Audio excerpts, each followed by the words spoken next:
Well, good evening, adventurers. Thank you for joining us. I hope your week is going wonderfully. But you are here now, and it is Tuesday, and that means it's time for Darkening of Mirkwood. We are on our 43rd episode, a year later. That I said something similar last week, but you get the gist. Somewhere around this time frame is when we started a year ago. You get it. Don't. There's literally no way to know exactly when we started this. So don't bother. It was sometime this time last year. It's all relative. Brian, how much have you had to drink?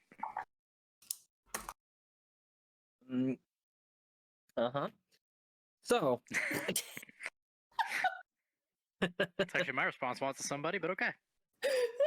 You know. So we have yet another fantastical session of Adventures in Middle Earth tonight, and we will get right into it once I find that ambient background music. There it is. You can't tell a good story without good ambience. I prefer ambiance. See, Matt here is cultured. Oh yes, indeed. So I had to try and do. I'm gonna go just a little off the rails last night, but I had to try to do a French accent last night, and I fucking butchered it. Oh man, I missed everything. See, doing an Irish accent for a while now, it's like I cannot do an English one to save my fucking life. So, for those of you that might be on our Discord and might frequent this channel, I will be holding some voice workshops for DMs in the near future. So if you're interested in that, go ahead and join our Discord. It'll be within the next few weeks. I got to work out a few things. Real basic stuff, but if you're interested in that, if you're not familiar with it and you want to try that out to give some extra stuff to your sessions, come join us. So perhaps when you have to run an accent, where be it French or what have you, you will not feel like you failed your players. And that would bring me to a point that French doesn't exist in these worlds. Whatever accent you arrive at is correct. It's your world. That was actually going to be lesson 1. There you go. That one's for free. The whole thing's for free, but don't tell anyone. That's great. Telling. So Matt, did you like pull it out of your ass? Like, oh, this guy sounds French, so I'm gonna sound French, or... In that campaign, in that universe, we have established that each dialect of Primordial is a different real-world accent. Yeah. Like, Air Elementals, Orin is a Russian accent. Okay. Fire is Southern. Fire Elemental is just US Southern. Earth is... No, maybe Earth is Southern. I don't remember. Anyway, and we didn't have one for the water temple yet, and so we came up with French because one of the players had done a French accent previously, and it was really funny. Fantastic. No. I cannot do Russian accent. I wish I could have been there. Although, when I was trying to do upset. French last night, I kept accidentally slipping into Russian. Now you know my dwarven troubles on this show. Sfior has been the first dwarf so far that I've actually been able to maintain an accent for, and I think it's just because she's yelling. True. But, Minnie, to answer your question in chat, no voice has won yet because I'm letting that poll run until Sunday, so next week is when I will remain in character. I'm not doing anything yet today. So, all right. So let's get into it with a little recap from last week.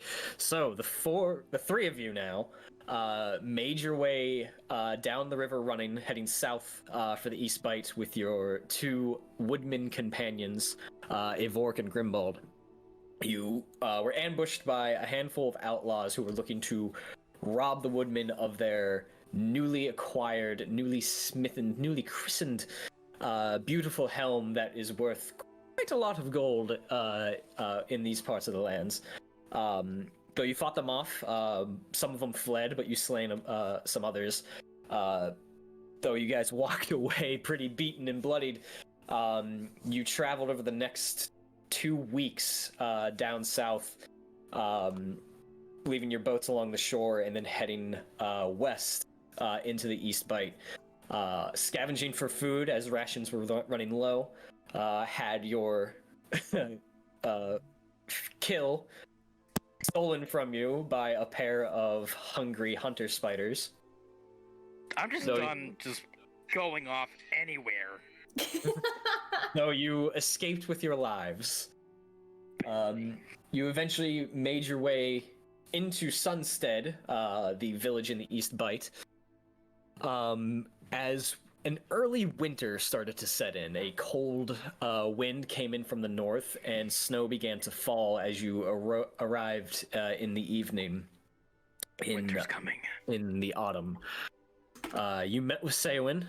You had a feast to welcome you into his home, into his village, and to thank you for bringing his 2 villagers back with you, safe and sound, and the commissioned helm that he has expressed will be used as part of a ceremony. Through the conversations, you guys found that this helm is for a ceremony to honor and appease their dead ancestors, who they believe seem to be feeling a little... They're not getting enough attention, is basically what Ceawin's getting at. Which has caused some strange happenings over the past year. The Hall of Ghosts has appeared. A couple of hunters have claimed that they've seen it. A couple of hunters have died, seemingly of fright. And now with this early winter setting in, Ceawin believes that this helm and this ceremony could not happen at a more prudent time. Your 4th companion, Arachron, did receive a message from a mysterious individual in Sunstead, and returned to you 3 with the news that he must depart, heading back west across the Misty Mountains to reunite with his Dúnedain brethren. The 3 of you were then given leave to return to the guest home nearby to the longhouse in Sunstead as the evening came to a close. And that is where we were going to begin tonight. As it is still evening, you guys have taken technically the long rest. I won't be stingent about that. But we will resume in the evening as the 3 of you return or make your way into the guest house. So if there's anything you 3 wish to do in the last hours of the day, what would we like to do?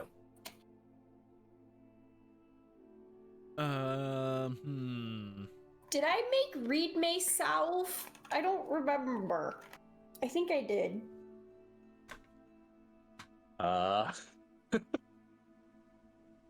It doesn't matter. I'll make not. it. Yeah, okay, well, Anelia, when she gets to a room or wherever she's going to go to sleep and whatnot, she'll make it. What is the atmosphere still like? Like, is it late and people seem to be heading off and going to bed, or is it still kind of like a social atmosphere? It's anything but social right now. There is a palpable atmosphere in Sunstead right now that things are a bit down. People aren't exactly all sunshine and rainbows. They feel a tad bit concerned of what's going on, especially with the early winter here as it's being set in. As you guys noticed on your way in, as the snow just began to fall, this is predominantly farmland. So with an early winter coming through, it's quite threatening to their livelihoods and their chance of survival throughout this season. That being said, the sky is pretty much coated in gray as the snow is coming down steadily. So it's dark out, but the sun has not set yet, so there's still daylight peeking through as best as it can, but it is in the process of setting. Well, I have to admit, I'm a little interested in this legend. How about you two?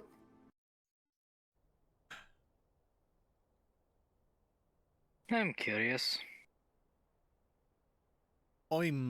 Fuck. I tried to do a Russian accent and I slipped into something else. In order to do a Russian accent, I gotta start with the word comrades. Why not vodka? Vodka, comrade. Comrade want vodka. Callan here, yes. are you okay? I am just practicing my many voices. There's a few accents I haven't heard quite well enough that I have to get more practice in on. So I do it sometimes. Pay it no mind, please.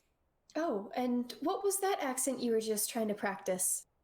Oh, I don't know. I've heard it from a tribe of men to the far north once. Honestly, I'll never probably stumble across them again, but I found it the most peculiar accent. They drank a lot for whatever reason. Oh, okay. It just sounded very interesting, that's all. That's a word. I try to remain in character. I want you all to remember how difficult it is to stay in character a week from now.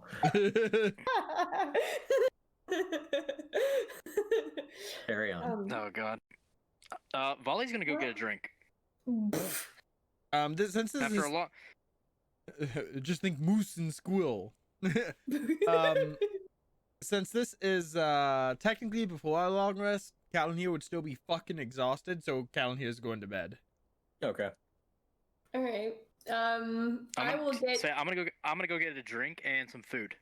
I'll stay up a little longer. I'm hungry. Haha, that's true. There was food We did at eat, the yeah. dinner in the longhouse with Ceawin. You guys have eaten. Oh, okay. Not enough forgot for about that. Volley. I mean that's fine if you don't feel like you've had enough. I'm just saying that you have eaten since you've gotten here. I'm a grown boy. I need more Volley's sustenance. purposely seeking out extra food so he doesn't run out of rations again. Not quite yet. That'll be a later trip. But Volley just wants to have like a drink. He's like, this trip, fuck it. And Anelia will stick around, and she'll have a drink with him. So I broke my fucking bowstring. Got attacked by whoever the fuck that was. I need a fucking drink. All right. So as you guys head out the longhouse, Callan here, probably wounds still open a bit as he moves in certain ways as it just starts bleeding through. He calls it a night, limps over to the guest house, and turns in. The two of you, feeling as if the night is still young, make your way a little bit more into the heart of the town. Even though this is a fairly small town, overall there's probably somewhere between 8 to 15 actual like houses, vast majority being farmland, but not too far from the longhouse. As you guys come out, looks to be a not an inn, but a tavern of sorts. It's small, but there is smoke rising from a chimney stack, and there appears to be lights on the inside. But there's no sign indicating of any sort of name or what have you. Okay. That seems like a good spot to get a drink. You guys walk in, and it's pretty empty inside. There's probably about 3 small tables set up to your right, and a small bar with like 2 stools, and off to your left is a smallish fireplace with a kettle inside. You see a thin man behind the bar with a receding hairline, and his features seem a bit gaunt. And he looks up at you. Ah, visitors. Ah, what can I do for you? Evening, lad. Wouldn't mind an ale. Ale? And you, miss?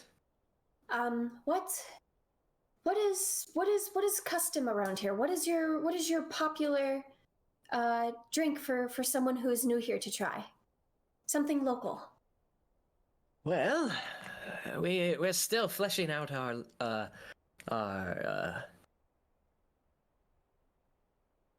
signatures, if you will. But I do, considering the weather, I do have a warm beverage on the kettle over there that might suit your fancy. That sounds great. All right, so an ale and some mulled wine. All right. Oh, glühwein! I want. Yeah, it is. It is essentially a glühwein. I love glühwein. He takes a mug and there's like a pony keg, probably about that big around, behind them, and he fills it up, slides it over, and then he takes sort of like a horn, like a hollowed out horn, and goes over to the kettle, takes a ladle in there, and you see like a dark red liquid get poured in and steam, and he brings it back over. There you go. That'll be Appreciated. Yeah, you know what? 3 copper is about all it will take for the night. I'll just slide a silver over. Keep the change, lad. He grabs it. Thank you immensely. I was gonna say I don't remember my economics. That's where I just go like fucking keep the change. If I don't feel like doing a conversion, like fuck it, I'm fine. I will give him a silver also. He's just rolling in the dough. Yeah, I would say this dude's like good. You've paid for your any drinks this evening. I greatly appreciate it. Oh, it is no trouble, but thank you. Says the elf who can't count. I'll raise my horn to Analia and be like, cheers for making it through that trip. Yes, we've hit a few made a few bumps in the road, but we're here and we're alive. And she'll say like a classic cheers in Quenya, and then take a sip. I was going, yes, what you said. I certainly don't find something like this back in Ladris. Figured a Ladris would have all the wine. You said you fought in the Battle of 5 Armies. I did. What was that like, if I may ask? Madness. Enemy from all sides. No idea who's what.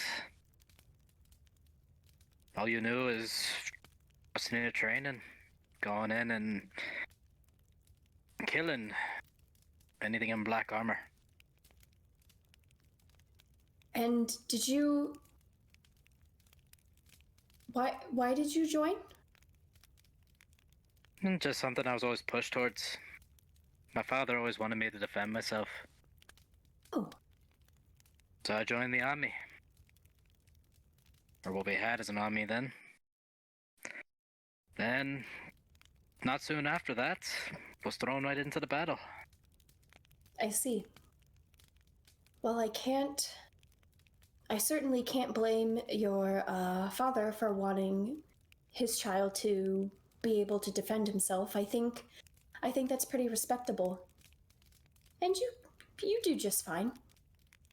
Thank you. Even if spiders are a minor problem, and wolves. Fuck the spiders. You can kill those fuckers with fire.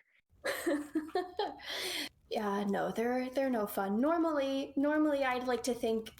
Normally I'm up for any good old fight myself, but the moment I saw those and that they were chasing after you, I didn't want to be like the deer that we had caught. No, me neither. Especially the deer I saw get executed by those 8-legged motherfuckers. Oh, that's charming to think about. Yeah, if you didn't see it, I did. I'm just gonna, and I just take like another drink right there. Uh, so then, if I may ask, what happened after the battle? Did you just stay home, or is that why? Did something happen, and that's why you're out adventuring?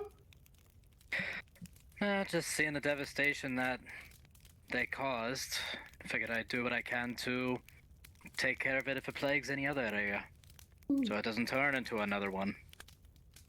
I see. Small, I know, but the best I can.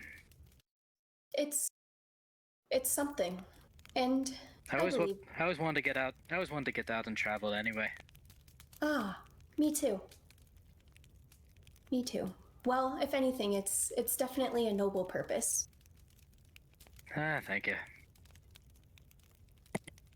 As you guys are talking, you hear the door behind you squeak open, and a tall, looming figure walk in that the barkeep sort of looks up to and does like a quick wave to, and points over in the corner, and he immediately turns around and starts filling a mug.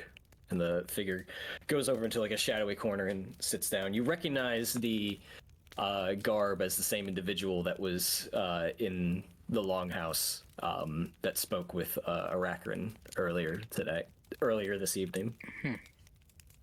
I'll look at the barkeep. Excuse me, lad. Huh? Yeah. Is his drink taken care of? It is on the order of Lord Ceawin. No, my generosity was gonna go out to him for that drink. It's greatly appreciated, but in the amount of money you've given me tonight, I think you've covered half the town. Really? Lindsay gave him that extra silver, and it's like, I think you paid for the bar. I think we technically own it now. He takes like 2 steps walking away and stops and comes back. I should rephrase that. Half the town that are drinking age, and then walks away. What's the drinking age? Well, I'll just give a little smirk. 12 in man years? What is that in Elven? More math. Hold on. he walks over to the corner and places the ale on the table in front of the man, who remains with his hood up, and he raises up a pipe and sort of sits there and occasionally will reach down for the ale, sip it, bring it back down, open up like a journal, and occasionally jot things down. Meanwhile, Anelia's stuck counting on her fingers, going, "Wait, so if this is the drinking age in the years of men, then what does that equate to for elves? Is there what?" I'm surprised elves even have a damn drinking age.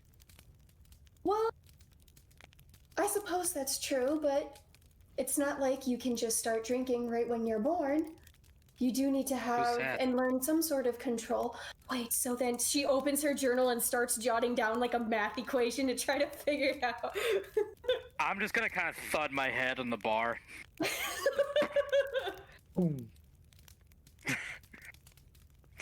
The bartender comes back and he like cleans away a section of the bar, throws a rag over his shoulder. So what? Haven't seen you around. What brings you guys to Sunstead? You know, I'm just gonna lift up. We came to see Lord Ceawin. It doesn't matter. What is time and numbers anyway to elves? We live for how long as we live. What? Yeah. Okay. Well, to be frank, you're the first elf I've ever met. Yes. Well, Imladris is pretty far from here. So you came to see Lord Ceawin. I hope on good terms, I hope.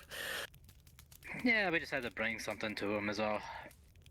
Well. We're glorified delivery people. Elves. Delivery elves. People. Helping prepare for the ceremony that is coming up. Yes. That. Well, Do you expect tension with that? Not from among Sunstead, no. No tension here. It's just the sooner we appease our ancestors and move on from the strange happenings, the better. Not any strange happenings. So I'll just kind of like raise my glass. It's like, any strange happenings? Be glad to help. That's appreciated.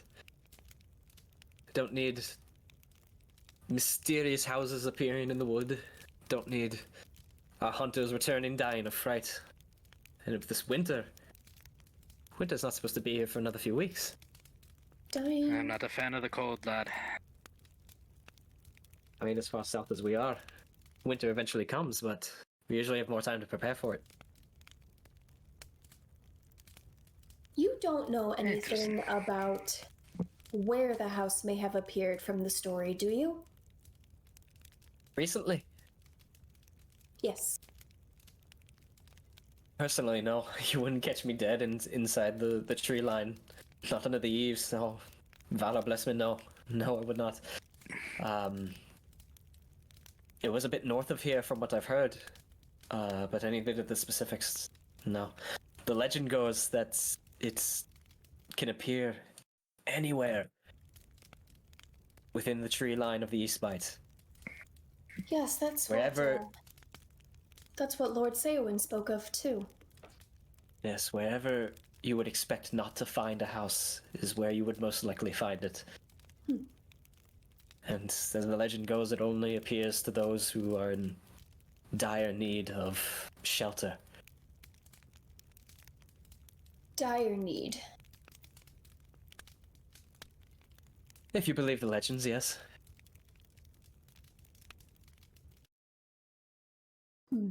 As This is interested as I an am in finding this, I don't think it is worth almost dying for at the same time. Oh, I don't think it's worth dying for at all. No, not if you ask me, not at all. I'd rather go out fighting than looking for a house. I suppose my concern is what after the ceremony if it doesn't work. That's not for me to decide. That would be for the chieftain. That's true. But hopefully the ancestors will be appeased, and we will have a easy winter and a bountiful harvest next spring. Is there I'm trying to remember from the lore stuff that happened last session, but when they keep talking about like pleasing ancestors and kind of getting more of a blessing from them, so to speak, is that common? Give me a traditions check. Okay. First roll of the night. Oh no, why'd you tell me that? Because now it's gonna be jinx. Oh, that's not bad. Oh, that's all bad. It's Well, legal.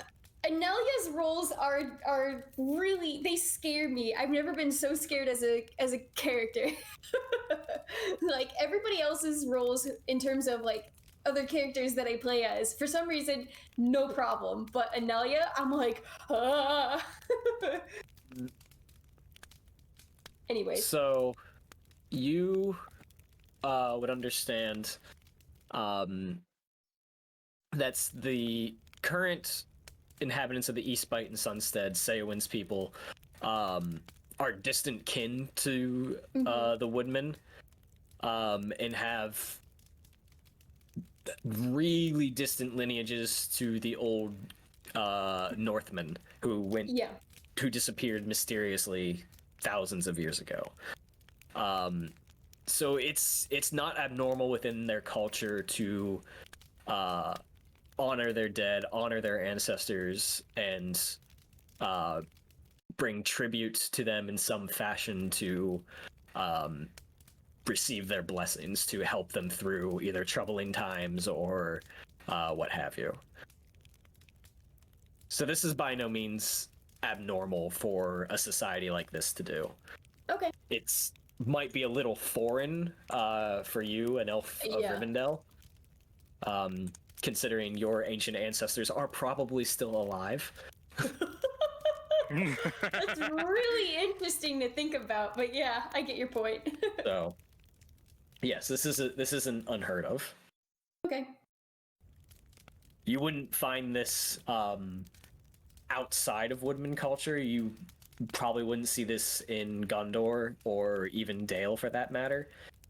Certainly not in the Shire. You might see this in Rohan. But for the most part, this is pretty run-of-the-mill for woodman societies. Okay. Meanwhile, those two are talking, I'm just kind of like downing my ale. Like the scene in Indiana Jones with the drinking game, and they just keep... So that's it. Then I pull out a butter knife. Then I start laughing. Well, for everyone's sake, I hope that speaking out to the ancestors will help.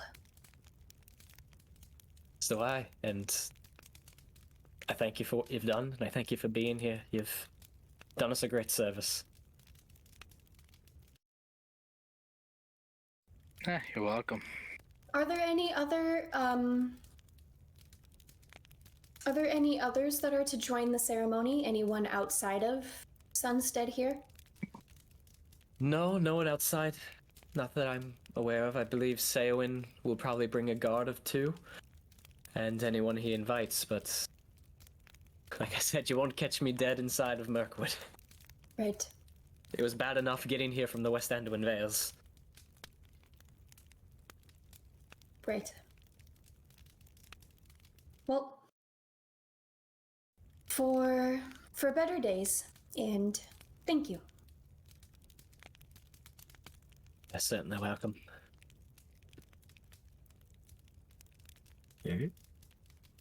I think Anelia will finish her, I can't say mulled wine because my head is hurting and wanting to switch it to a different language. Yes. She's gonna finish her drink. Ow, my head. And, she will look over at, Volley and go, well, I suppose it's slightly late. Yeah, Are you it's not interested that in- late. Are you by chance interested at all in finding that house? Or hall? I'm a little curious. I swear to God, if we go look for this house, we run into fucking spiders. Sure, we'll turn right around. Worse, ghost spiders. Good night, everybody. Who you gonna call? Wait, so did we just come up with Ghostbusters Middle Earth after Law and Order and... Scooby-Doo. Well, no, we did have Ghost Hunters Middle Earth back in the Grey Delve. Mm-hmm. That was a thing, so... But now they're not hunting, Oh yeah, they're we busting. did. Well, perhaps we can talk to Callan here in the morning and see if we want to venture out a little bit to see if we can dig a little more into this legend. But otherwise, I have some reed mace I need to turn into a salve. Sounds good. Go back and get some sleep. Yeah. And perhaps, did Arachron already leave? Or did he say he's leaving in the morning? He's leaving in the morning, technically. Okay. Why? I was just curious. Okay. Okay. He can't leave if he's dead. No. Oh! You guys walk back to the Oh, guest house, damn. and Callan here is just standing over a motionless corpse covered in blood with a dagger. He had a weapon. I didn't do it! Throws the weapon. He had it. I did self-defense. Yeah, that's the word I'll use. So are we all done in the tavern then? Yeah, I'm gonna walk out and I'm gonna look to the hooded figure and just kind of give like a head nod. You don't see any noticeable response. Fair enough. Anelia? I'm following Volley, and then Anelia will stop for a quick second, and then walk up and sit in front of the hooded figure. I just kind of stop and go, "Where you going?" Just something really quick. All right. Let's see if I can do this. So, This looks ridiculous. so Volley's just kind of like stand behind. Can't hear you. Amelia. Carry on. Oh, get in character. So she'll sit down in front of him.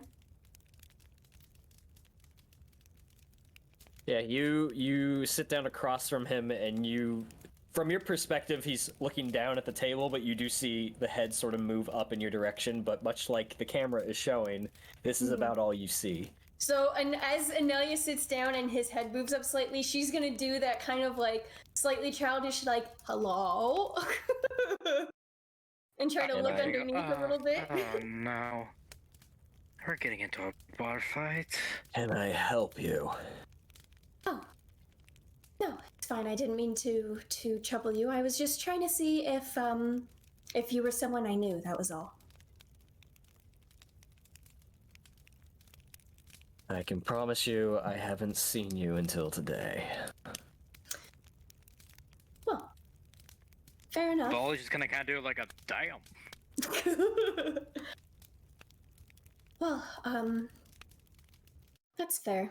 I was just curious. I have known some Dúnedain back in my time, so I was just seeing if I would meet an old friend. Back in your time. You're practically a newborn compared to the rest of the elves.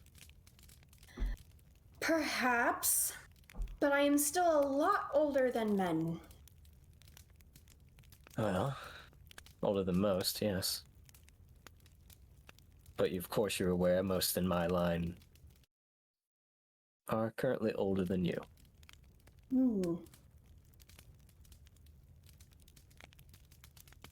Is there something you need of me? Nope. Like I just said, I wanted to see if you were an old friend of mine or not. So, I will leave you be. Excuse me. Tread carefully. Of what? This place. What about it? Not everyone's a friend. She'll kind of scoot back in closer. Like, I was totally ready to leave and I'm going back. Volley's kind of doing like body gestures of a kid in the store who just wants to go home at this point. It's like, Amelia, can we go now? I want to go home. Quit talking to your friend. No, Groceries but are it's like, stupid. I'm not in the mood to get into a bar fight right now. Don't piss off this. Can I tell if he's armed? This guy? Give me an I don't know if he walked investigation in with check. one. Okay, I wasn't sure like if that's plainly obvious. Nah, he's a Ooh. fine, upstanding jello. His cloak is covering most of him. Anything underneath, it's really hard to tell if he's armed, if he's wearing armor. It's sitting down, it's really difficult. Who, may I ask, is not a friend here? Are you speaking of yourself specifically based on the comment you just gave to me? Not sure if I'm a friend yet. But don't kid yourself, you're not as sneaky as you guys make yourselves out to be. I never said I You're was elf. sneaky, lad. Oh, you're here now? I'd love to think that was in character. Oh, it was. Your other elf friend, He doesn't whisper quite as softly as he thinks. Nah. Our other elf friend, he could be talkative. I don't think he whispers much at all. What's the point? Now I gotta kill somebody. My point is watch your back.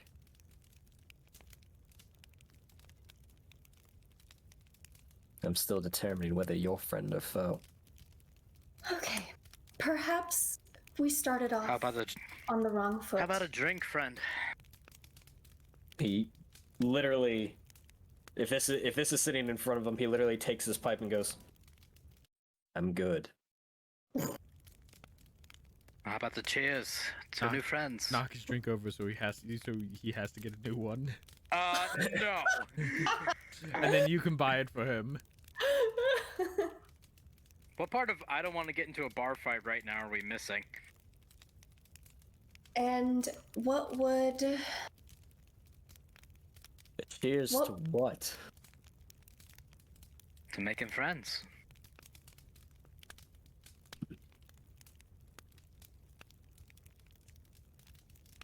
I need more observation before I determine you guys friends. Fair Get enough. burned more than once in my life, you'll understand.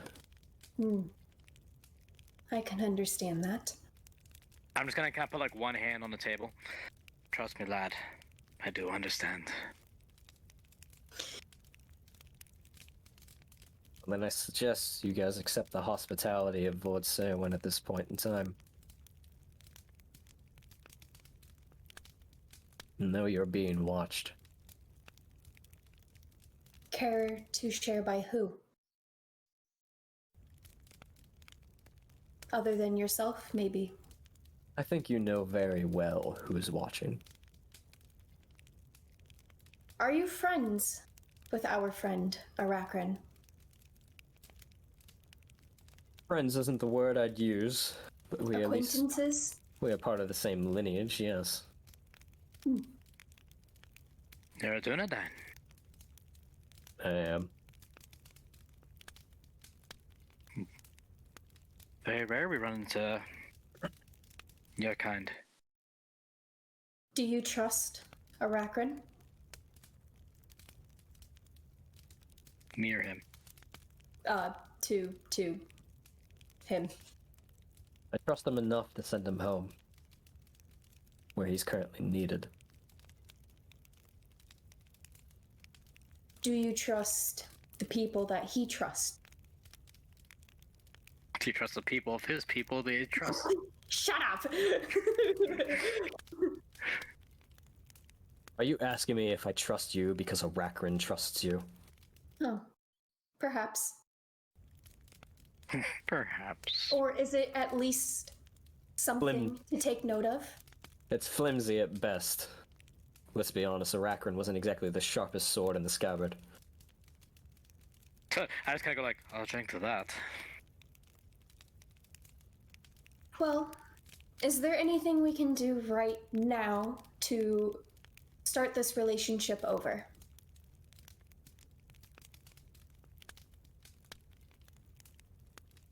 You've already shared some information with us about to tread carefully. What other business have you conducted in Mirkwood?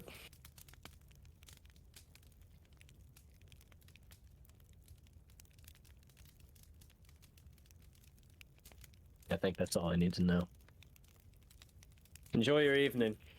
Actually, I honestly missed the question. What? Oh, he said, "What other business?" Trying to think of what to say. What other business have you conducted in Mirkwood?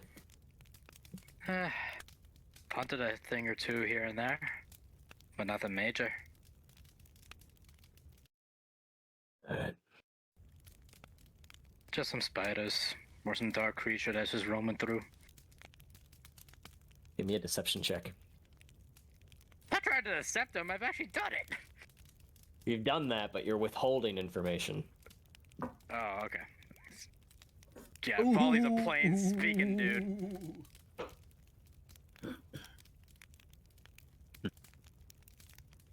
If you know anything about Dúnedain, you know better than to try and withhold information from somebody who has eyes and ears in several places within the wood. Does the name Vali ring any bells? I'll be perfectly honest, it doesn't. Wouldn't expect. I haven't worked too much with Dúnedain. But within Mirkwood, fronted a fair share of dark creatures such as spiders, or orcs and goblins kind of running amok.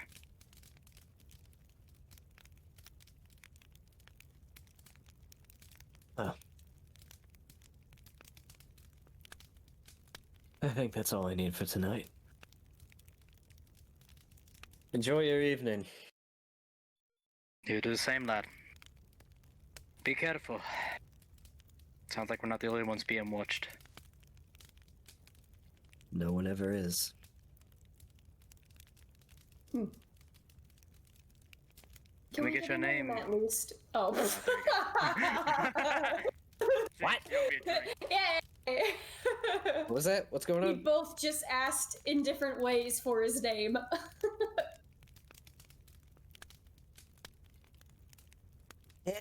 You got a wire stuck in my hood. Nice to meet you. There's a wire stuck in my hood. That's how you break character right there. Oh, you both asked for his name. Yeah, something along the lines of, can we at least get a name? Give me a Can we persuasion get a- check. Who? Name, lad. Both of you, separately. You're way. Oh, okay. I was gonna say Still get- shit. 2 rolls out of it. You know, one more on my advantage roll would have been amazing. Wow.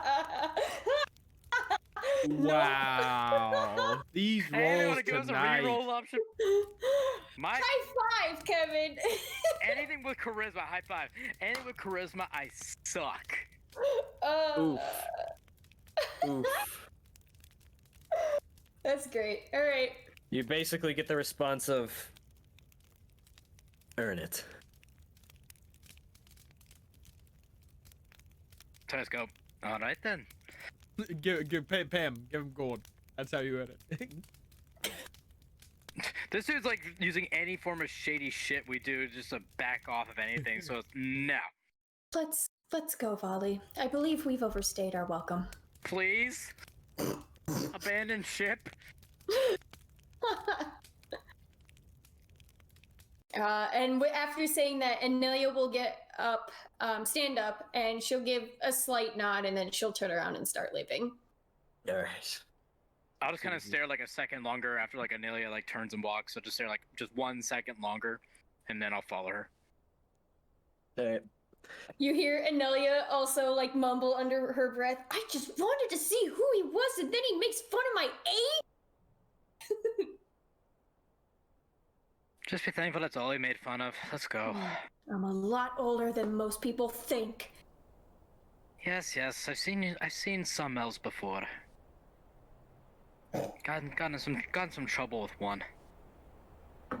Oh, who? Nah, not important.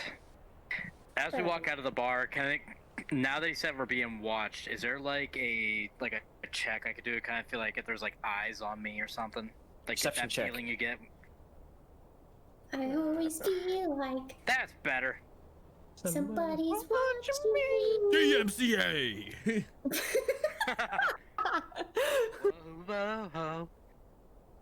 That'd be a fun soundbite for a horror game. The NLG. DMCA one. Oh no. Somebody's watching me with you screaming that at the end. Paul redeemed advantage for Lindsay.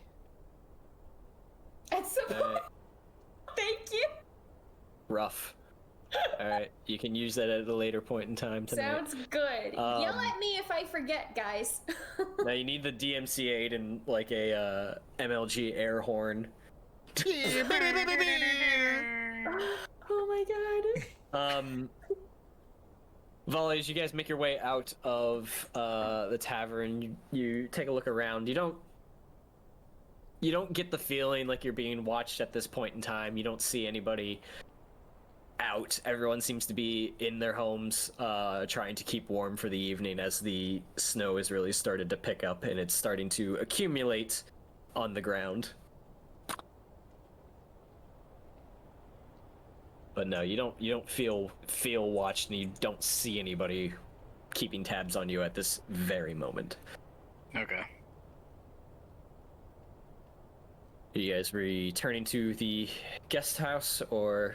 Yes, Yeah. and I'm gonna make Reed Mace salve. Okay. So you guys leave the tavern and make your way back to your guest house, courtesy of Chieftain Ceawin, for that great scene of RP and NPC interaction. You both can take DM's inspiration. I'm inspired! Alan here feels cheated. Calio was exhausted. He's laying in bed completely asleep, and the minute he just goes, I don't know why, but I'm very pissed off. Did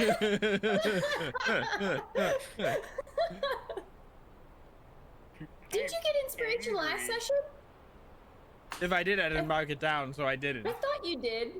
Maybe I. Does somebody want to tell me the last time I gave out inspiration? Because I'd really like to know. I could have sworn. I think the last time Maybe I got inspiration from Brian is in Strahd. Last time we played Strahd or something like that. Oh! A viewer redeemed something good for me? Oh my lord, viewer inspiration! That's the first time it's been used.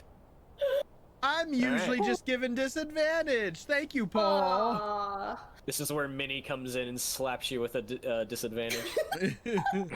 Minnie doesn't have enough points. I don't think. Aw. Shots fired. Use them all on the community challenge. All right. So Matt, you essentially have DM's inspiration. So all of you have DM's inspiration that you can use on a complete reroll of your choice, And or use Matt it just to. got disadvantage. I can choose when I use my DM's inspiration, though. So Yeah, you can use it on a reroll of your choice, Paul inspiration. or you can use it to essentially charge an ability that requires DM's inspiration, such as the magical items that you guys were given by Galadriel. Depending on what you do, sometimes those require inspiration, and there are some other class abilities that require it as well. So I'm honestly, from this point forward, I am trying to be better at making inspiration a more reoccurring thing to encourage good play. So yes, so you two return to the guest house that is adjacent to the longhouse, and there's Wink, wink. it's essentially like a studio apartment. It's not Kevin separate loses bedrooms. It's just it's a small house with a couple of like bunks and like a stovetop and a fireplace. It's quite quaint, really. I call top bunk. And that is where we get Callan here and Volley being Middle-earth stepbrothers.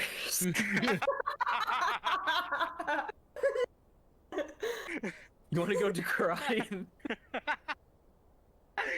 Yup. Which feels more like a Mathan Vidar. Yeah, vibe. yeah. That would've been great. Oh my god. They get out of the room, Thea's right there. What are you doing? Why are you all sweaty? I was watching Ghost Hunters. We're watching Middle-earth cops. Watching a guy just chase down an orc. Beating. So you guys get back there to turn in for the evening. Anelia, you want to try and make your read mace salve. Not try, do. I'ma do this. Okay, Okay, go Yoda. give me an herbalist check. Yeah. Using your can I- wisdom. Can I what? Actually, I will see. Let's see how this goes first. Okay. Oh, I'm good. Natural 20. How much read mace do you have? 3. A lot.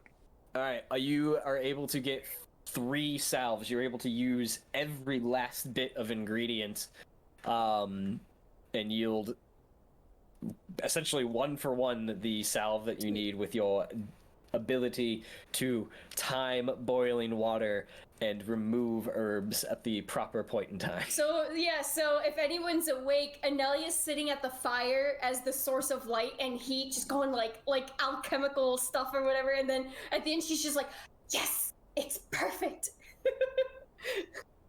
Excellent. And then she'll go to bed. Or meditate, because elf. I'm an elf. I'm an elf. Alright. So, as you all turn in for the evening, is there anything else anybody wants to do before turning in? Nope. I already turned in. No, I'm... Yeah, two not even drunk, but drinking individuals probably come in loudly, and you're like, oh my fucking god, my roommates! I am trying to meditate here. Where was I? Okay.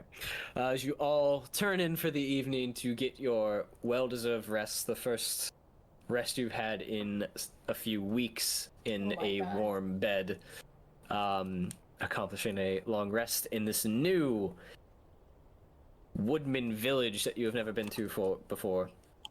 You can all get a sound night's sleep in this early winter. And before you wake up, we are going to take our 5-minute break. So don't go anywhere, we will be right back. After these brief messages. From Battle Bards. Da da da.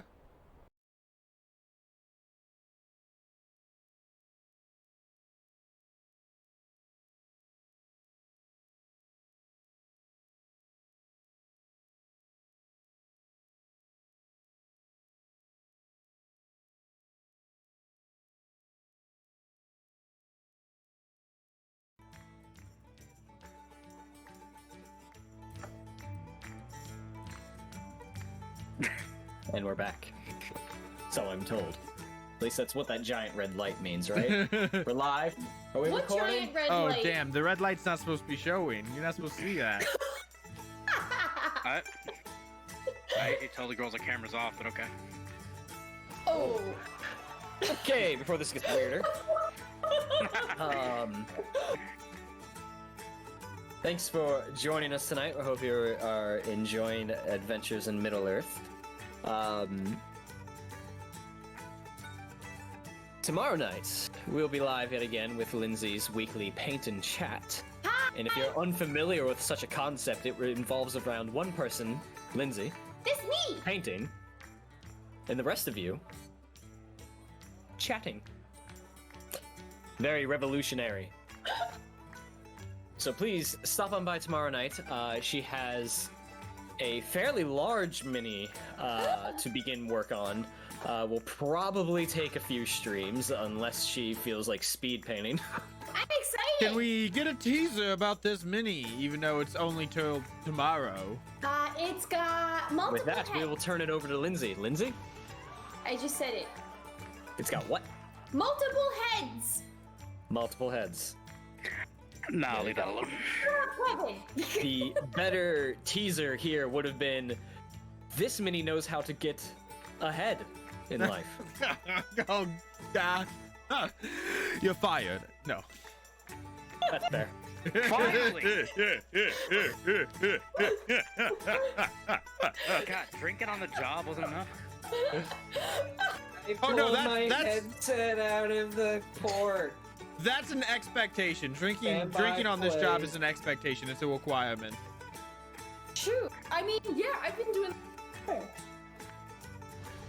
Oh, first job I've ever had where drinking is acceptable on the job. I can't hear a thing. Well, come back. He can't hear you. But you think mini painting Where on you Wednesday go? is all we've got? No, we have I'm back. Koto Friday. I'm back. Yeah! I stood up to lean into the bit and I yanked the cord right out of my Oh, headset. I just started taking over your announcements because I had no idea if you died. No, so I have this obnoxiously long audio cord that rests on the floor, and dumb me had his foot on it. So when I leaned into the bit that I was fired, I stood up, and of course it went bloop So, I'm back. I am not fired. You can't get rid of me that easily. Look, I have been fired many times in my life. It's gonna happen. Well, you just have to roll with the punches and go to your next job, your next position with a resume and be like, listen, I've been beaten down to hell and back, and I am willing to do whatever it takes for this job, so you better just give it to me right now. So, since she's a madam... Okay. Oh my god. Anyway. I don't know what Matt covered. Kotor on Friday. Don't miss it. We're finally off Terrace, but we're gonna we now live on Dúnedain, so there's also that. I don't know what's happening anymore. I have one question. I have one question that is also a teaser for you, Lindsay. Have you solved the murder mystery on Dúnedain yet? Mystery. That is a no, folks. So maybe we'll get to that this Friday. On Saturday, I will be back with more DM prep. You know how we prepped for my Monday game last Saturday? Yeah, I threw that out the fucking window in the first 10 minutes. I'm terrible sometimes. And so on Saturday, you can learn why the fuck I did that. Predict players. This wasn't even player fault. This was total DM fault. I take full responsibility. I'm really sad I missed this session. Beautiful. Yeah, sorry guys, I got nothing to stream for you. There's stuff we post with me, but you know, yeah, that's all I got. So, Kevin is our resident health expert in terms of exercise science and personal training. So in these COVID times, if you need help, motivation, or even tidbits on doing stuff, hit him up in Discord. He's got plenty of shit for us to go through, honestly. Actually, Kevin, my back is tight as fuck from shoveling the driveway. Actually, no, for real. My back is tight too from the moving I recently did. Oh, so quick, Kevin, go! Get a snowblower. Get a snowblower. Also, like, I have another serious like thing I'll DM you about, Kevin. Okay, yeah, but on a serious note, if you guys ever have any questions about anything fitness related or whatnot, I do virtual stuff, personal training, or like virtual plans. If you want something, I do everything from beginner level to expert, whatever you want.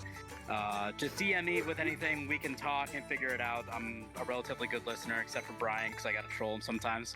But Brian, for serious, as far as your back, I would say a good tennis ball. Just go up like on the wall or something and just rub out the knot in your back. Little like twisting stretches will help. If you have a foam roller, that's also good. I've been doing those twisting stretches because they feel really good on my tight back.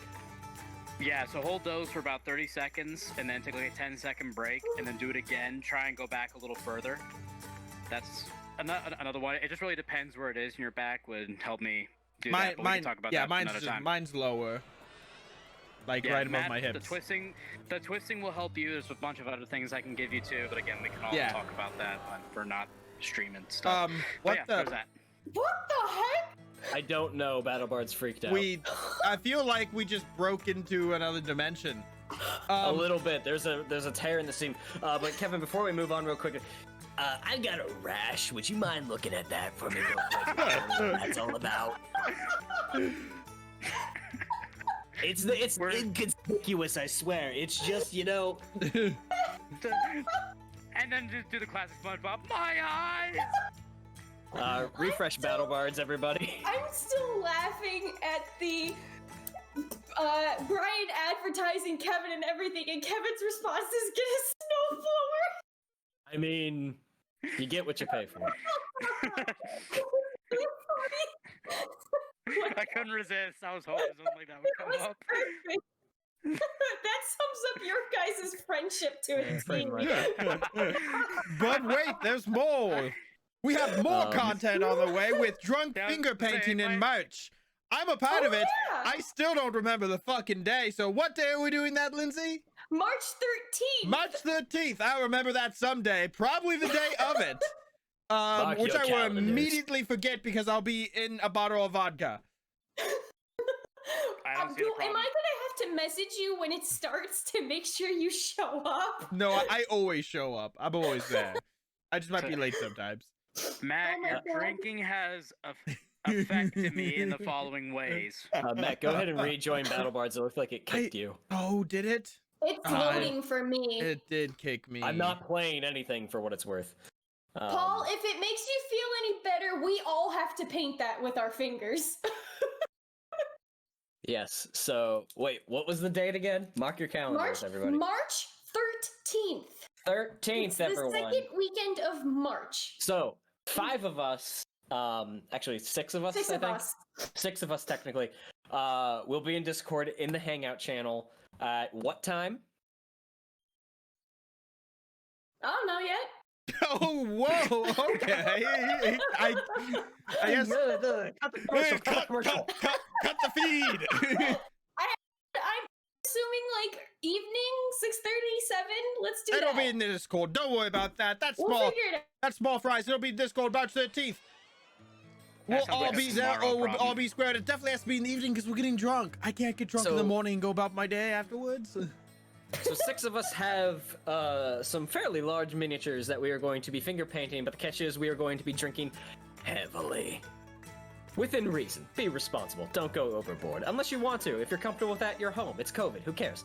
The rest of you are more than welcome to join in the Hangout channel. Watch us streaming in Discord the nonsense that is going on and talking back and forth, and bring your own beverage. You can get drunk with us. You don't have to paint. I mean, It's That's fun my for plan. the whole family above the age of 20. 21. Above the age of 20. Okay, fair enough. 21 is above the age. Do the math before we get into economics again, because I swear to God, I'm not explaining any of this. It will be on the midterm. You better study. It's a quarter of your grade. What? Can we just do like a community style special? Middleworth Community College. Got it. Cool. Cool, cool, cool. Cool, cool, cool. Who's Jeff Winger? Alright. Oh my god. So yes, go ahead and mark your calendars. If you're not in the Discord, go ahead and join it. Hit Nightbot. There is also a link below in the panels. And have the fun time that we will all have being Oh god. drunk. And see what monstrosities of finger painting we come up with. So now, It's gonna be fun. I mean, I'm gonna get drunk. What kind of monstrosities? I'll just make in my own apartment. Now, for those of you that have been part of our streams in the past, you know what I'm about to say. For those of you that are new, welcome. Give us a follow. We love you. But the ambient soundscapes that you have heard tonight throughout our session, and the wonderful bards that are playing in this tavern this evening in front of a roaring fire. Why did you turn that on? Can you go any more For first a world on point and a bit, would you let me get through this? Are all courtesy of Battle Bards. Now, if you're a DM such as myself, or even Matt here, on Or even occasion, Lindsay here. he dabbles. He dabbles. I'm starting. Lindsay dabbles less than Matt. that? Episode 69. I'm starting. God damn it. Anyway, you have heard our soundscapes. You have heard the wonderful ambient music that we've been using. It is all courtesy of Battle Bards. So if you are a DM that wants to give that extra level of immersion at your table, whether it be physical, you know, like wood, or a card table, whatever you have, it doesn't matter what the table is. All that matters is that you're gathered with friends playing a fun game and role-playing to your heart's content. You should head over to battlebards.com and check out a BattleBards Prime subscription where you can get 20% off all in-store purchases and access to a streamer, a caster, which is basically the same thing, I just flubbed words there, a mixer and a soundboard, and streaming access to BattleBards and Plate Mail Games libraries in their entirety. In their So you can- entirety. Their entirety, entire library, you will be able to stream that No with way. a BattleBard Prime subscription. So, you can give yourself bardic music such as this for a tavern, the winter day soundscape that I've used earlier tonight, or even NPC scripts for merchants, barkeeps, what have you, and they even have different languages in there for elves, dwarves, infernal, if you are running some interesting Avernus campaign. It's hot down here now. Head over to battlebots.com and get yourself a BattleBots Prime subscription, and you will be able to give your players and yourself that next level of immersion that you might be seeking. And if that's not enough for you, use the coupon code ADVENTURE to give yourself a little extra goodies or loot on our behalf. I have a problem. I have 58,000 pounds of loot and nothing to do with it. Spend it. Alright. So now let me kick the Jolly Taverns off the stage. Get out of here. Go. Get on. Scat. Aw. At least know, it's- tip them. Here's your tip. Play longer and better. Oof. What? I don't know. I've had a couple drinks at We this shall return to Middle Earth. And for those of you that are out there hoarding your loot or channel points, we're looking into doing more community events like we did in the last few weeks, which is why I will be remaining in character all session next week. Did you put player name as March 13th in Battle Bar? Hey, it's one way to remember things.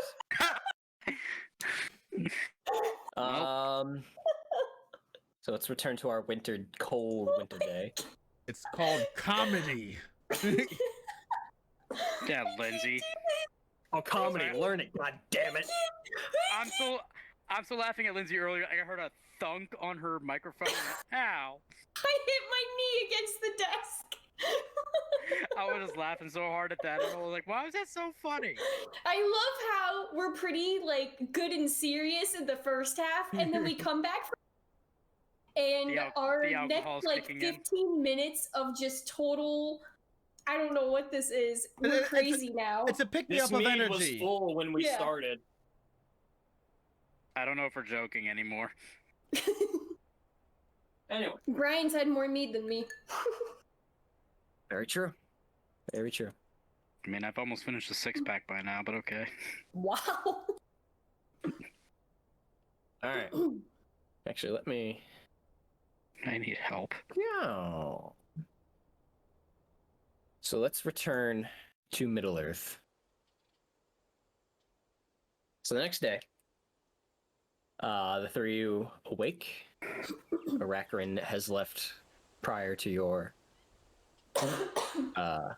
awakening. See, now I've been drinking. My words are gonna be fucking awful. This is gonna be great. Fuck you. Play your cards, right? Nelia, you have your reed mace salves, and you are all back up to 100%, though you have some new scars to add to your collection from the last ambush. Great. You still have some bandages wrapped up to help keep those wounds nice and healed, though you can all recoup your abilities and your hit points from here on out. The morning rises with the sun in the east, as it typically does. If it rose in the west, then we probably would have questions. So I'd be like, well, here's the end of the world. But the three of you rise for the day. The snow is still steadily following, and if you look out to the window past the stovetop in the one corner of the guest house, you would see that the snow on the ground has probably accumulated to probably 1.5 inches overnight, and still steadily falling. What would we like to do? Get some breakfast. I feel I'm much hungry. better this morning after that totally not sleep, because I don't sleep as an elf. Sleeping's for immortal races who are doomed to die. Well, fuck you too. Good morning, Vali. Good morning, Callan here. When is this ritual that was supposed to go with Ceawin on?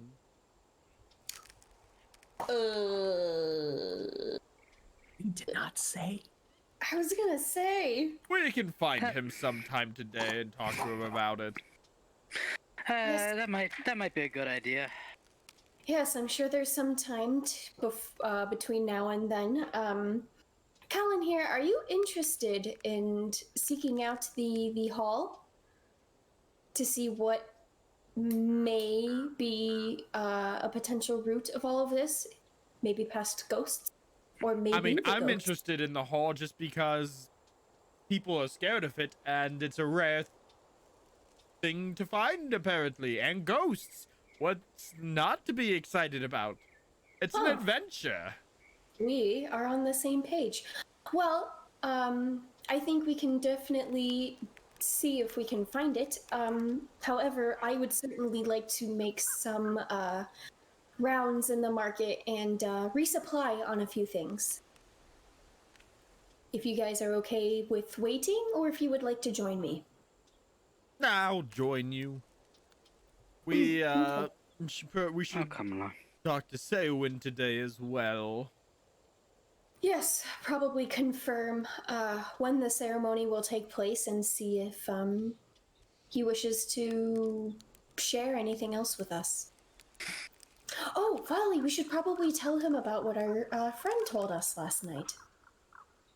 Well, we're gonna use friend very lightly. Yes. We ran into somebody at the barkeep that we ran into. He was Dúnedain stopping by. Oh, the one He who was giving talked us to Arachron. Was he the one, or was he like? Yes. Okay, yeah, Same dude. yeah. Okay, well, this review is just like a part of the same company.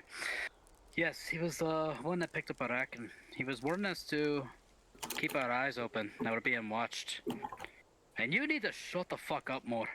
Whoa, whoa, whoa, whoa, whoa, whoa, whoa! I just want to point out that I told Ceawin what I had to talk to him about was of the utmost privacy, and that we should be alone. And then he dismissed some people and said that was good enough, so I went ahead and talked to him about it. He's just warning us that we need to be a little bit more quiet. You know what? I don't trust this friend of yours. I haven't even met him. For all we know, he's not from this town. He could be the one we have to be careful of. He even told us to suspect him, so he's not. That's why I say we use the term friend loosely. I think the point is we just need to be more careful of what we say to who, right, Vali? Yes, we also need to be a little bit more aware of our surroundings. Yes, because... We're being watched, as we're told. Yes. And we did try to befriend him, but he tried to make fun of my age and or how I looked, and I didn't take too kindly to that. And, Get over didn't it. go well. I am 623 years old! That's wonderful. But basically, he said we need to be careful. We're being watched. Yes, so... Anyways... This ritual thing might get interesting. I didn't realize you were that old, Anelia. Never say that to a girl. It ends very badly. Honestly, for an elf, it's not even that old, but it's amazing how No. many men think I Anelia. look younger than I am. Yes. You don't understand the point I am making here. I am barely a century old. I am a baby. Isn't that fantastic? Where's Brian? Hello? He brought up a woman's age, so I disappeared. I would not be witness to a murder. DM or not. God of this world, I will not be witness to a murder. Even God doesn't want to be involved. I'm out. I heard Fuck Liz this rattle. shit on now. Carry on. Anyways, why don't we confirm when the ceremony is with Ceawin? We'll keep an eye out for anything suspicious as we go about, and like I said, we can hit the markets to resupply before we go see if we can find this hall. Sounds like a plan to me. Okay. I am curious though. I wonder if Mordred and his men may be involved, but Ceawin doesn't seem to be... Oh, okay. How about codename? Let's do a codename. That sounds great. What should we call him? Evil bastard. God damn. You're just preemptively getting into character. It's fine. We can call him... What's a good name for him? The Man on the Hill. We can call him Sauron. What? I mean, sorry, What? Morgoth. Who are you? We could call him. Evil bastard. Let's just say Smaug, because I feel like that won't arouse suspicion. Just a little bit. I think... It won't. There was literally a dragon named Smaug who burnt down a town. It's common for us to talk about him, especially Well, you who who is fought in the that? Battle of the Five Armies. But wouldn't it be strange if we started talking like, oh, I wonder if Smaug might be involved in this ceremony? Him and his men. What? It would be strange, but I don't know. It only matters if they know the answer to the written code, I guess. How about this? Hillmen. Man, no, but that's I close feel enough. that's like a little close because it's called Tyrant's Hill. The Tyrant? Then you tell us, smart one. What do you want to I call him? said Smaug. Go big or go home, right? You know, let's table this for later, and we'll come up with a name at some point. I don't know what's going on anymore. We could refer to him as Arachron since he's not here. It might turn into a problem down the road, but okay. That's fine. As soon as we leave the town, we don't need the code name anymore. It's only in this town that it's a problem. Fine. Maybe not. Arachron it is. Oh, okay, that's fine. Sure. Poor Jake. I'll Alright. explain it to Arachron whenever he returns, and it'll be fine. Arachron and I are friends. All right. Well, but first, the market. Of course. Let's lead the way. Let's go. Okay. I don't know how much food they'll have for us here, but No, but it's worth something because I don't anticipate there being too much available to hunt outside of here once we start traveling, and let's be a little more prepared this time if we can. I don't know what you're talking about. I was prepared. I had more than enough rations. I am speaking as a general whole. Colin here. Excellent. All set. All right. Callan here drinks from his wine. Beautiful. You know, I still have 2 wine bottles and one's open, so, well. Sometimes you need to go to the local tavern and sample the local stuff. You have what you have. You know it'll always be there. It's fine. I'm going to walk outside and look for some sort of marketplace or shops or whatever. And I'm assuming the others are following. Yep. Okay. Yep. So you guys Like a walk outside to greet the day and see a decent amount of footprints throughout the snow trudging through already. Hunters and farmers, for the most part, are up early trying to get their tasks done for the day despite the weather. Most of the farmers are trying to salvage what crop they have before the winter kills them off, or they're dealing with whatever livestock they have to keep them warm and fed. That being said, the day is partly cloudy. It's brighter than it was yesterday. It's still a bit gray, but the snow is reflecting enough light where it's not a completely gray day. There are a few people out and about, but if you go more into town, probably about 50, 60 feet, you find a small hut that has a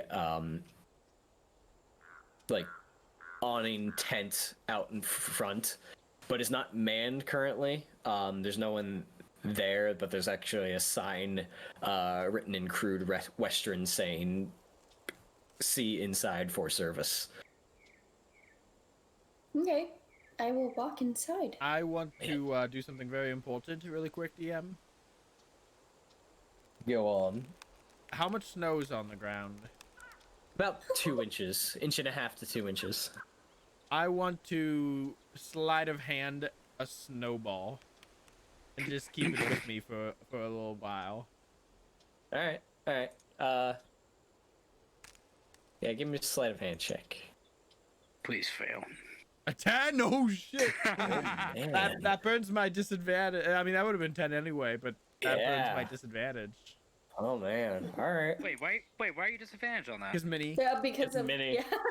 Oh! Because Mini. Because I some was of the looking, I was like- some of the viewers are out to get Matt. That's all I'm gonna say. Hey, it's Okay. it's my brand. Beat the ever living shit out of me, please. Since I had him make that roll, both of you give me a perception check, Oh, just to see if you noticed him doing That- that. By the way, that's a natural 2. That's a really bad sleight of hand roll. Yeah, that's rough. I'm debating. I guess I'm using my advantage on this one. You, I guess, I don't know. I don't know. Let's see what happens first, I guess. Yeah. The way those rewards really- were intended were on their very next roll to be used for the most part. But I Oh. mean, I feel like this is a lame roll to have advantage on, but It is, but it forced you to disadvantage. true.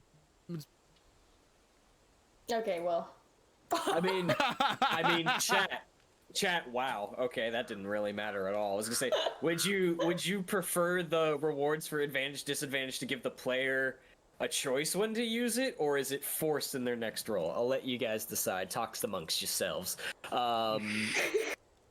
Volley, give me a perception check. Why? To see if you notice If him you trying notice to pick up a Callan here snowball. shittily packing a snowball. Okay. I'm just, Why? I'm just like, wait 1 second, everybody. In the event of a tie, the status quo is maintained. Volley does not notice it. Neither of you notice this snowball. Chat says forced on the next roll. All right, so Aw, that's alright. so Okay, you know. so guys, Well, then I should have used my advantage when I rolled the nat 20 for the herbalism kit. So, my bad. Keep it in mind moving forward. It's fine. Okie dokies. So Didn't do yeah. it this time, so. Yeah, neither of you notice Callan here walking Oh. along, reaching down every now and again, scooping up some snow, packing it away, and stretching, minding his own business, and then putting his hands behind his back, walking along. I'll save that snowball for a later date. All right, you packed it away. Oh my goodness. I walk inside the shop though after Yeah, reading you walk inside. The shelves are sparse. There's a few things scattered about. A couple of armaments. Some typical trade goods. It's a small shopkeep for the most part.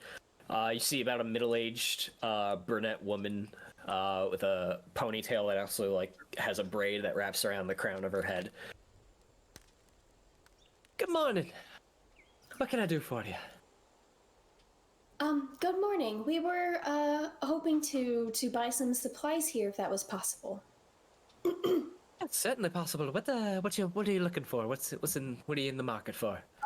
Well, for starters, she's gonna pull out all of her spring traveling gear and put it on what I assume is a counter in front of them. And she's going to ask to possibly, if it's possible, to exchange for winter gear. Let me take a look at it. Well, it seems to be in fairly good condition. Used, for sure. Yes. But nothing I can't patch up. A trade would do nicely. Sure. I have some fine woodman furs and heavy leathers to suit you, if that works for you.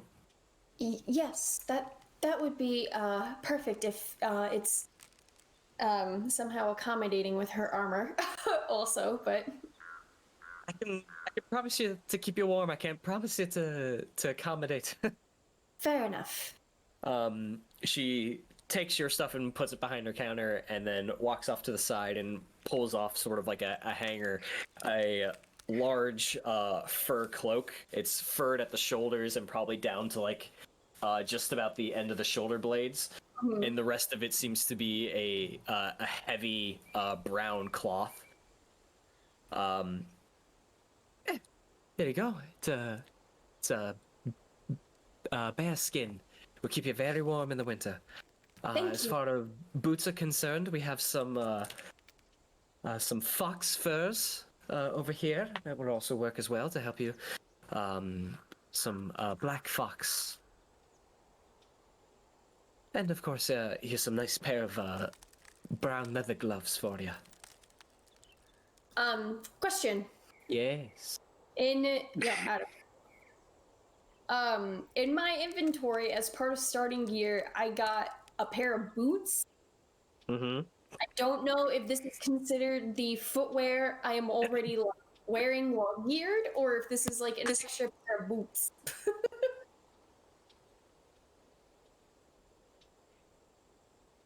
Aesthetically, it's not, but in terms of like your armor class overall, it's not gonna hinder your armor class, if that's what you're asking me. So I guess what I'm asking is, if I get rid of this pair of boots, it's not gonna mean that Anelia is walking bare feet. No, she's giving you a pair of boots. Fair enough. Okay. She's giving you fox fur boots. Okay.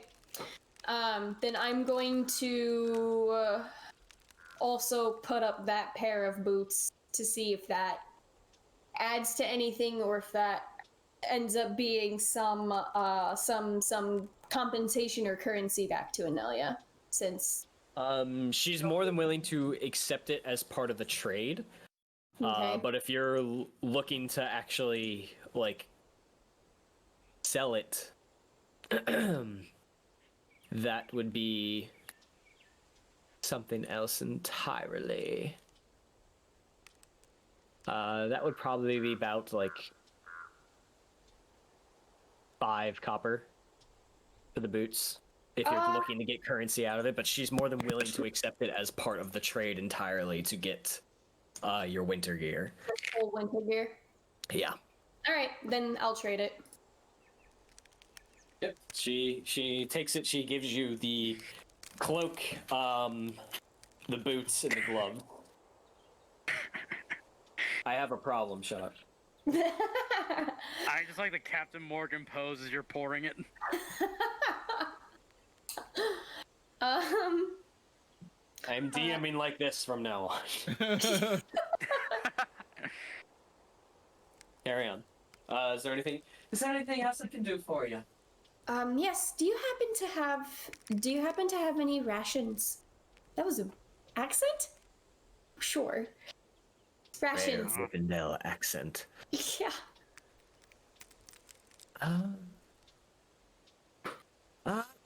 I have some. I'll be honest, we haven't cured enough meat to make a lot of our rations. Our livestock are still.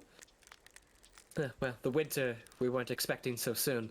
Yes. So I have a handful of days of rations. How many are you looking for?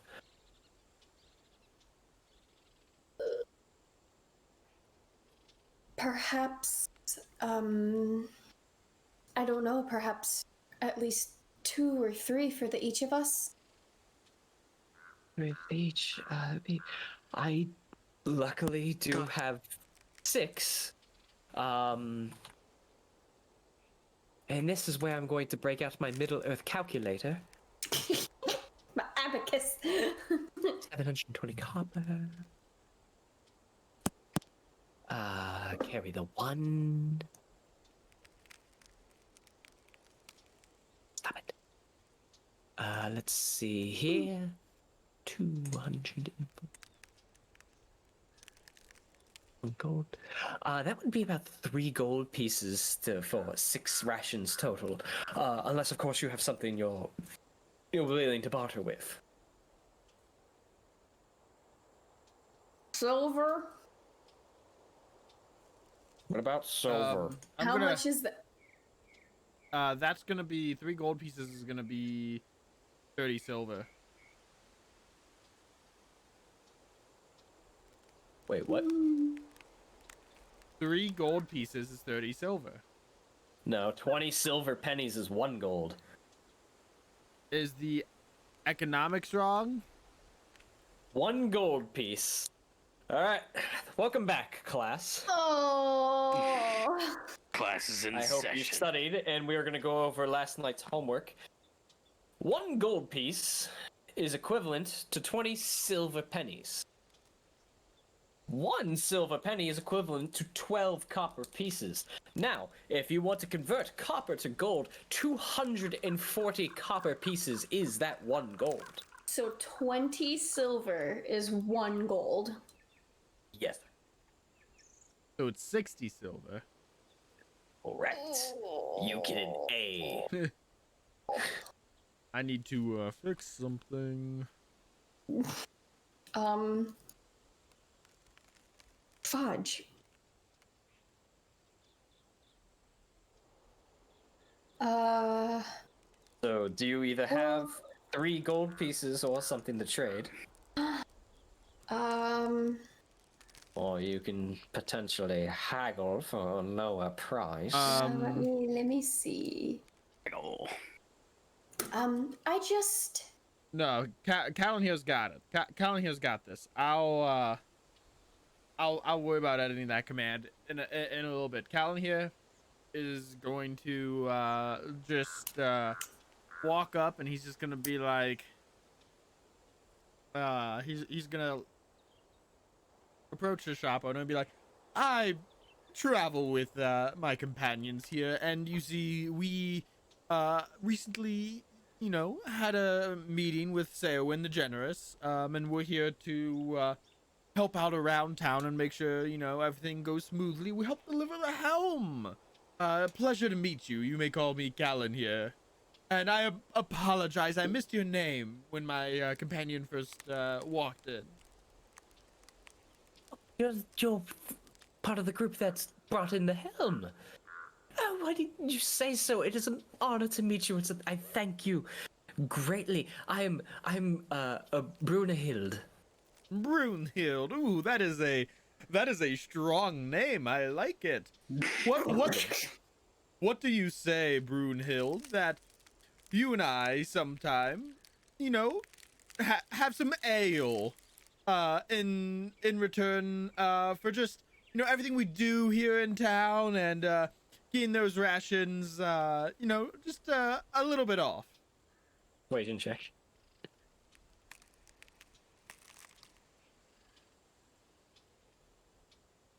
$25. Callan here's just dating everybody. Cool, we have our whore of the group. Are you sure you're a treasure hunter and not a bard? It's a charisma-based treasure hunter. If we're keeping the stereotypes, at least. Your bard does not have to be a sex machine. Hey, all right? any Break class down can be those a sex walls machine. and actually make them an artist for once. Any class can be a sex machine. Also true. Especially your bodies in warlocks. art, I'm You just really need to get that through your heads. The warlocks, succubuses, incubuses. Come on. Bye. Can we get back to the game, please?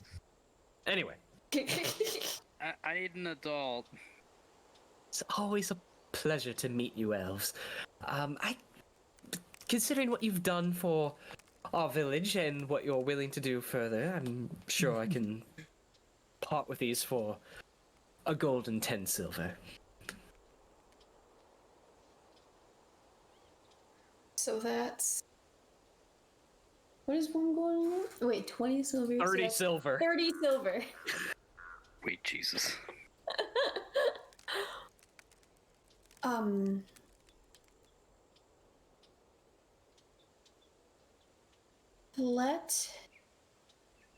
Let me, I will consider that for a moment. I did want to ask about some other things, too, that you may have in stock. So I just want to make sure I have enough to acquire everything that's needed.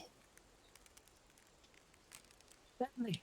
I can give you the 6 days of rations for the 30 silver. And I'm sure Ceawin will be more than generous with hospitality to you three for helping our people. Yes, I also wanted to ask if you have any supplies for hunting, like traps to make traps, supplies to make traps, or certain materials to make traps, or even traps themselves. I see here. I have a handful of artisan tools you might be able to use. Some rope. Some knickknacks like boxes and crates that you might be able to use. What sort of traps are you looking for? I'm not too familiar with the trade. I'm no hunter. Oh, well, the rope and the boxes and crates are a start. Let me think of what else. Actually, I believe I can make do with that. How much would that be? For 50 feet of rope and the boxes, call it 8 copper and it's yours. Okay. So 30 silver and then, so 30 silver and 8 copper, basically? Yeah. Okay. Which is almost... How about this? I'll give you 2 gold for just being so welcome to us, and you toss in a set of winter clothes for myself as well. I can do that. Let's see here. Yes, I have more fox furs available for boots and cloaks, and another pair of heavy winter's gloves, if that suits your needs. I do believe it will. Thank you so much, Brunhild. You've been wonderful. You're quite welcome. I hope you don't mind the red fox furs as opposed to the black. We have what we've hunted. I do think red is more my color. color. I'll take the black fox if you are willing to part with it. I just gave the black fox furs to the miss right here. I had extra. Apologies. Do you have any extra? Do you have any others? Unfortunately, no. The black fox is a bit rare around here. Red fox, however, is quite easy to come by. Red it is. Very well. I just Consider need it paid for by your friend. Much appreciated, lass. Just need the gloves and the boots. That's all. Excellent. Well, here you all go. I hope it fits well. Actually, just gloves. Sorry, I was Very looking at my well. inventory. I will hang on to the cloaks and boots. Well, thank you for your patronage. I deeply appreciate it, especially in this early winter. And I'll be back for that ale, Brunhild. Oh, I will hold you to it. Hopefully that's not the Slut. only thing you'll hold me to. And with that, Callan here will walk out. She like immediately blushes and goes, That's a bit forward. As we're walking out, like there's gonna be like we're gonna be outside the door, and I'm just gonna whisper regarding Callan here. Slut. And I am going to try and stealthily peg Volley with the snowball.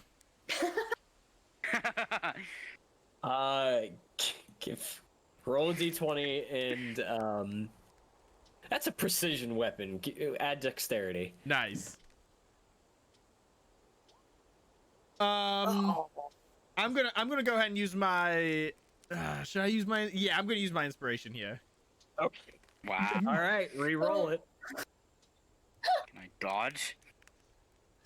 Do I hear him doing Oh, it's even worse. You pull out the snowball and you like sidearm it over and it goes through the air, and it passes like 2 feet in front of Volley, and he just stops going.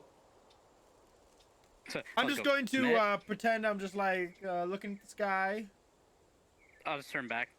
Missed me. Give me a deception check at disadvantage. Now watch, I'm gonna get like 2 natural 20s on this roll, something crazy like that. 14. What? Give me a perception check at advantage. Volley. Yeah, no. Yeah, you're not buying this whole. That's a pretty sky. So while they're doing that, Amelia hasn't left yet. She will take out one of the white water lilies that she foraged on their way here, and she'll hand it to Brunhild. Here, White just water lilies. just one white water lily. Okay. Just a token of the appreciation for working with us like that. Using this will help fortify the body, so if the winter proves to be a little more harsh, I hope it comes in handy. Greatly appreciated. It's also pretty to look at, so use it how you wish. That is true. I'm sure a couple of our seers might put this to use. Yes, and if my companions and I are still around, and you need someone to prepare it as something like a drink of sort to help with its properties, feel free to let me know too. I am happy to assist. Greatly appreciated, and I hope you enjoy your stay in Sunstead, and if there's anything we can do to be more hospitable, please don't hesitate to ask. Of course. Here's to having the winter lighten up a little for all of us. Oh, then I'll leave. You turn on your heel and you start walking out, and you come outside into the brisk, cold air, and you see Volley just staring down Callan here as he's going. What did I miss? Oh, nothing indeed. A snowball just came out of nowhere. Yes. Oh. You gotta be careful with nowhere. It's You mean like this? And I'm gonna throw it at Volley. Alright, just D20 in your dexterity, so you can just give me a dexterity check as you swoop up a handful of snow. I fucking hate my companions. D20. 17, does that hit your armor class? Yeah, my sword's not out, so yeah, it hits. And dexterity? Oh, yeah, so yeah, 17's totally gonna hit, plus your dexterity. Oh, yeah, it's gonna fucking nail me. Ow! Well, no, it's 17 plus your dexterity bonus, 8 not plus 17 1, so it'd be plus 18. dexterity So check. 1 plus 1. So 18. Sorry. Yeah. As you scoop up a handful of snow and fling it over towards Volley, and he's looking at Callan here as he's saying, came out of nowhere. Like that? Yes, something like that. I couldn't help it, sorry. Here, I'll make it even, and I'll throw one at Callan here too. Alright, same thing. Give me a dexterity check. So as she's loading up for Callan here, I'm gonna throw one back at her. Oh, just in... Oh, jeez, what is happening? And- Do I need to roll initiative? No! Roll initiative for so- snowball fight. So now you just want a dexterity check. Okay. Oh, dang Am it. I just giving it? Am I giving dexterity check also? Same thing, yeah, just dexterity checks. All right. Let's just see what happens in I this. hit my head. Ah! So it goes wide for Callan here, I assume, at a 13. Yeah. But as you let yours go, you get smacked square in the chest with one from volley. And I want to follow that up. I want to follow that up with try to do a quick snowball at Anelia for the old 1-2. Dexterity checks. And just recover myself from the shame of my first throw. 19. Oh, jeez. I don't have advantage, but it would have been 19 nonetheless. God, Yeah, so Anelia, you duck out of the way from Anelia's as Volley lets his go, and she gets hit, and she changes her attention to him, and then yours comes in and hits her in the side of the head, and you're like, Huh. And Well- Colin here's like, you didn't lose it, still got it. Well, it is a good thing I am wearing armor, and I suppose I deserved that. But that was fun nonetheless. so at that We got a thing. moment, as you're throwing snow back and forth with each other. Oh my god, is he watching us? a Ceawin sort of approaches the three of you. Friends, are we having fun this morning? Oh, hey, Ceawin. I'll just brush the snow off me. You can say that. I'm glad you're enjoying yourselves in Sunstead. What can we help with? Currently, this morning, I am merely making my rounds in the village to make sure everybody is well prepared for the coming winter, and that there's nothing more that they need of myself. I see you three have met the morning with great vigor and are ready to get on with things for sure. Yes, I meant to ask, when are we heading out? Well, we are making some preparations still. We should head out in the next day or two, so please take some time to yourselves. My home is your home. Whatever you need, a warm bed, some food, I am more than happy to give it, considering what you have done for my village already and my people. So take some time to yourselves, and I'm sorry, I literally blanked. I'd heard a day, and I got everything but the specific time he gave. I'm sorry. you see Ceawin's demeanor completely change. Like, I fucking said we are not ready yet. No. He said that in the next day or two they will be Day or ready. two. They're making final Got it. preparations, and for the next So day or so he'll let us know, so I'm not gonna worry about it. Yes. Yeah, so for now there's no pressing urge to accomplish this. He's working out some things on his end. All right. But please, by all means, enjoy yourselves despite the weather, and whatever you need, and of course, if there's any way you can help about town, we'd be greatly in your debt. And of course, is there anything you need of me? Is there anything specific that would that anyone may need help with around town? That is a good question. I'm myself walking about town this morning to see, just for that purpose, to see if there's anything I can do, such as things. Currently, I cannot think of anything, short of probably corralling some cattle, or helping harvest what is left of our crop for the autumn. Other than that, you can meet with anyone around town and establish connections, relationships, all good things that come in being foreigners in a land. Diplomacy. I had to do that myself once. Yes. So, whatever you need, and whatever you feel like doing, of course, you're guests here. Do not feel obligated to do anything for that matter.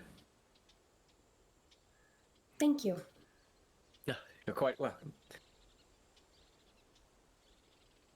Is there anything you need of me this brisk morning? Did were Ceawin and that hooded figure, did they seem acquainted with each other when we arrived? They didn't really address one another. Okay. The hooded figure sort of stood off into like a shadowy corner observing. Yeah. Ceawin made some sort of like remarks or gestures in their direction, but never directly addressed them. However, they did the cloaked figure did follow him, so they're aware of each other's presence, but in your guys' presence, they haven't addressed one another. Okay. The man who was around last night with the hood. I believe I know who you're speaking of, yes. Is he still here, or did he leave already? No, he is here. He's been here for a few weeks now. Did he happen to say what for? Officially, yes, he has. Okay. That's all. Thank you. Sure. Well, I believe I have nothing else to say.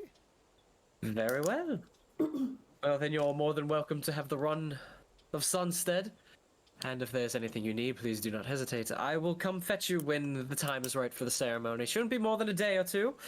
As he starts heading off into town. And again, if there's anything you need of me, please do not hesitate. Mm-hmm. For as long as you're in Sunstead, you are my people as well. You're quite Ta-ta. generous. Almost like he's Ceawin the Generous. Well, friends, I'm a little concerned about leaving right now to see if we can locate the hall. I don't know if it's enough time, if the ceremony is going to be in a day or two. I'm fine with not looking for the hole. After all, You have a date. I do indeed, and I'm sure there are more people in town to mingle with as well. Yes, so I had another thought. Since the hooded man that Vali and I ran into last night is still here, perhaps you may be able to get more information from him than we were able to. And perhaps we can see if we can actually trust him or not. Okay, just leave it to me. I'll see what I can uncover. And I'm going to stealth away from the group. Oh, bye! Give me a comic book action-packed stealth check panel. I'm Batman. 28. Ow, 28. Okay. Yeah. So you slip back into an alley between two buildings and sort of brush some snow onto your clothing to try and blend in through the steady snowfall a bit more. I'm gonna playfully throw another snowball at Volley, since we were just left standing there, and both of us are like, now what? So the two of you begin a playful snowball fight. Just one. Oh, no, he could retaliate. Oh. So let's follow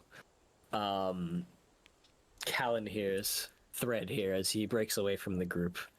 What would you like to do? First off, I'm writing Brunhild's name down so I don't forget, because that's important.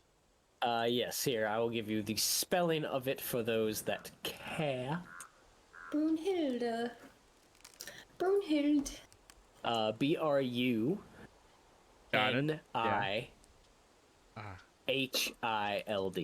I missed one I in it.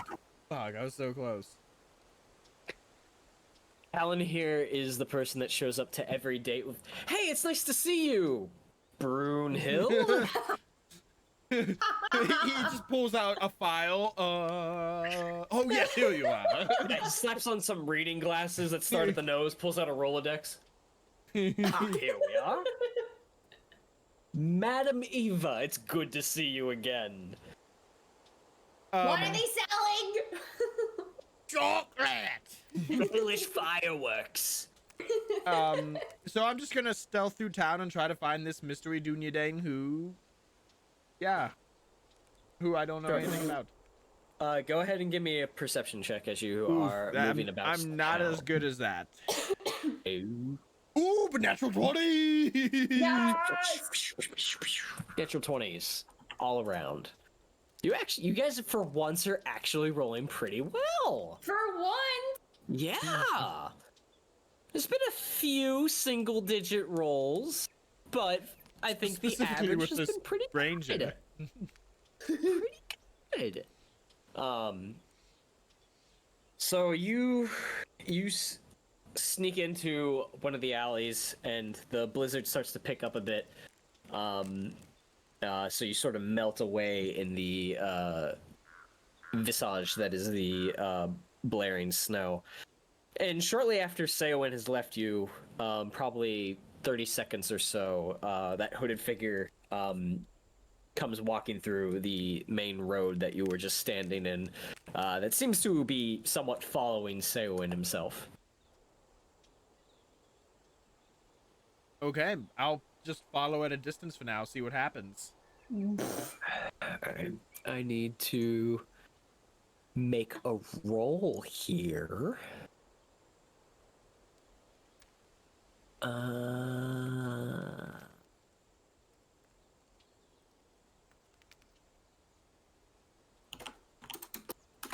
Actually, I don't think that's okay. Nope. Okay. Yeah. You follow from a safe distance, and he doesn't seem to pay you any mind, for the most part. He seems to keep probably a 60-foot distance between him and Ceawin, but he seems to be either watching over or observing Ceawin for probably the next 15 or so minutes as you follow them. And since I guess I'm inadvertently following Ceawin as well, what's Ceawin doing? Just talking to people? Ceawin is doing essentially what he said. He's stopping by either farmsteads, blacksmiths, and random villagers, basically checking in to see if they're doing well, if there's anything they need, any troubles they may have. He's not going door to door, but he is stopping off on random people, it seems, to check in on them. Okay, I'll follow just a little longer. See if he just keeps observing from a distance. Okay.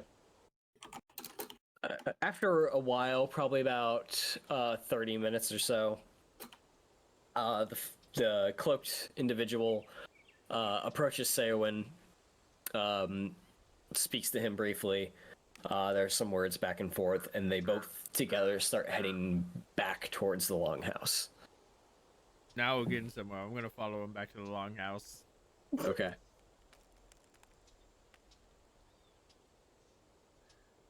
They eventually make their way back towards the longhouse, and they go in through the front door, and close the main doors behind them.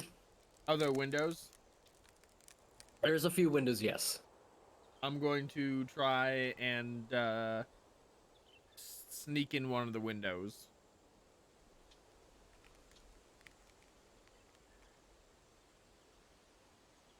I feel like that's a check of something.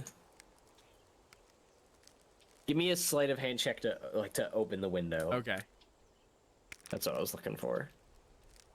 15. That's a little low.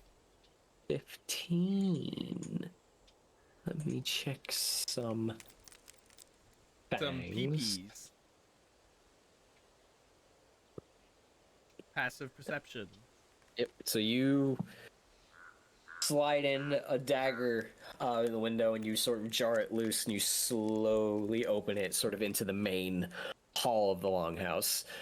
You see a very small fire in the where you guys had a feast the night before.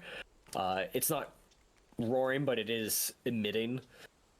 And for the most part, there's a few torches scattered about just to keep the room warm itself. As you sneak your way into the main hall, and Ceawin is walking just a few steps ahead of this figure, and then gets to like the head and sort of sits down in his throne and just sort of sits there with his hand on his head, just looking at the figure.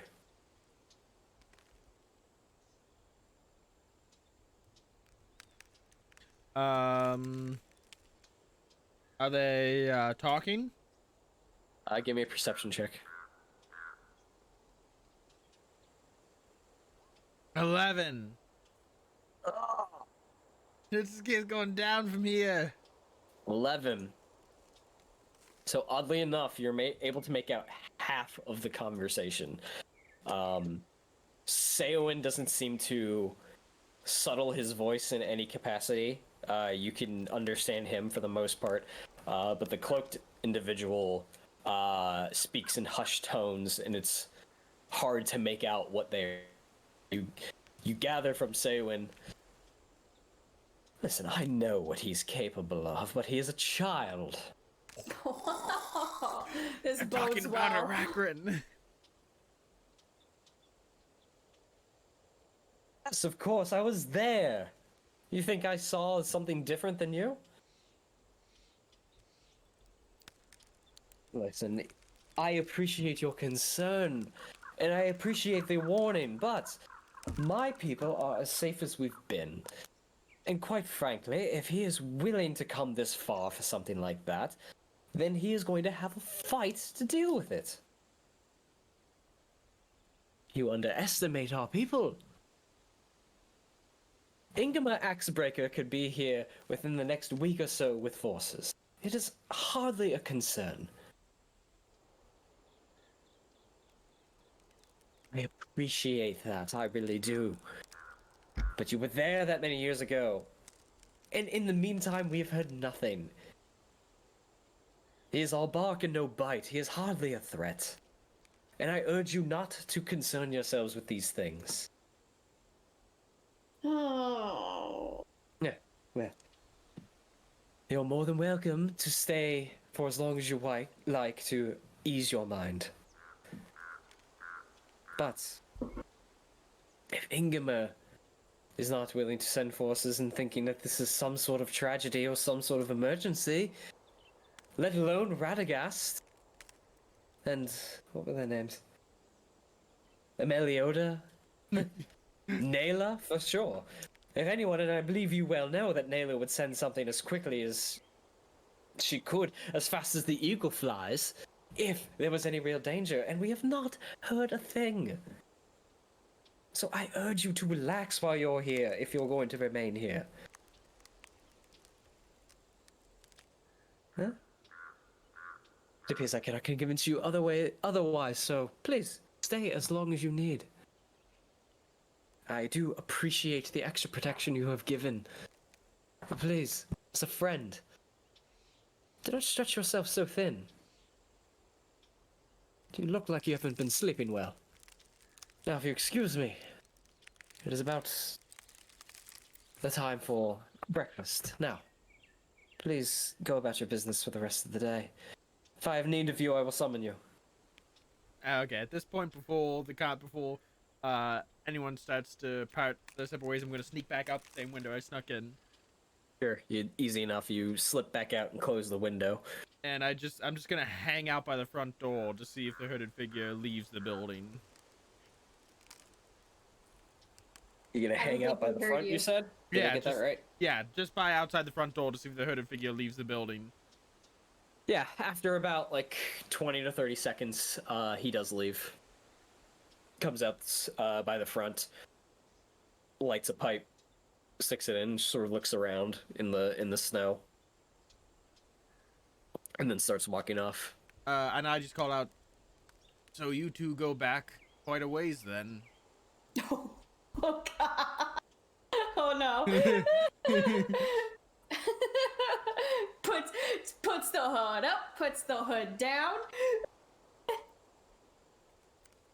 There. How's that? Am I good? Where'd you all go? Let's be somewhat serious about this. He stops in his tracks and sort of, you see like the smoke emanating from over his left shoulder. Well, you are sneakier than I gave you credit for.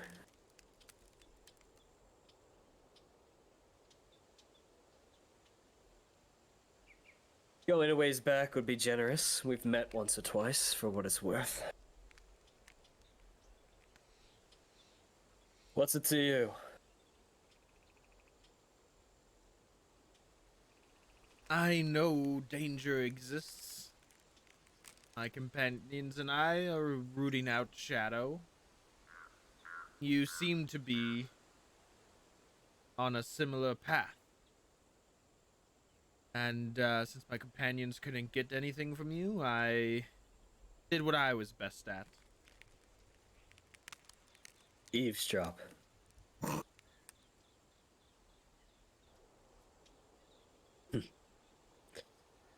I just gesture with my arms open. With his back still to you, he sort of looks up to the sky. And I'm rooting out shadow. Can weigh on you. If you make that your goal in life, that will be a life that you might someday come to regret. That's what alcohol is for, my friend. A friend of mine would say something similar. I am Callan here. Well, it's nice to put a name to a face, but you're not the first elf I've come across. Interesting. And tell me, what may I call you? Give me a persuasion check. Oh, fuck! 13!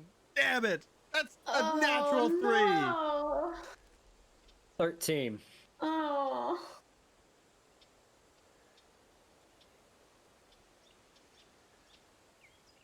You can call me the messenger of Strider. That's a bit wordy. I'll call you Messenger. Bears nothing to me. If I you go think- looking in these lands for shadow to fight them, like I said, it might not be a life worth living, but if it's one you're willing to fight, then you might be worth of a worthy ally to some people in these lands.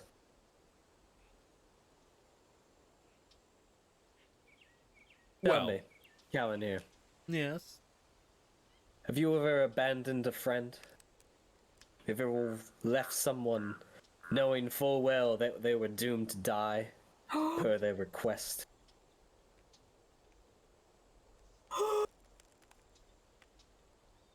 No, I can't say I have.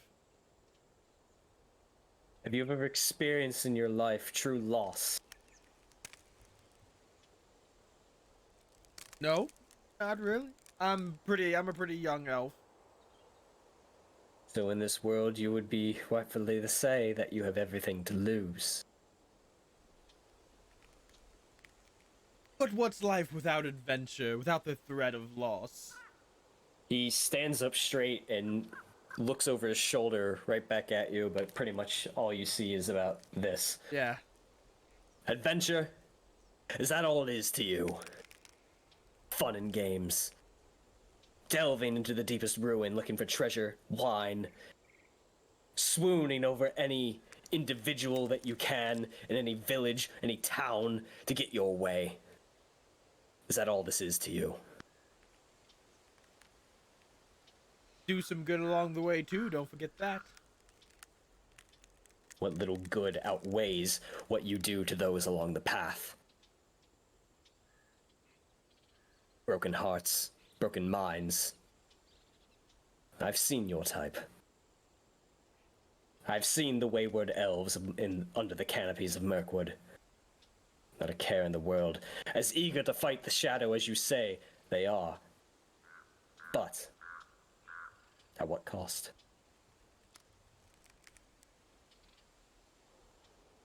Frivolity will only get you so far.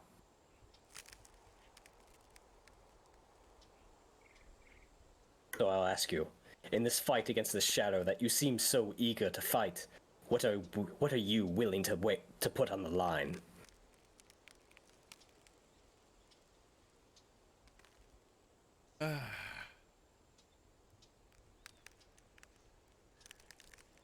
I guess we'll find out when that happens.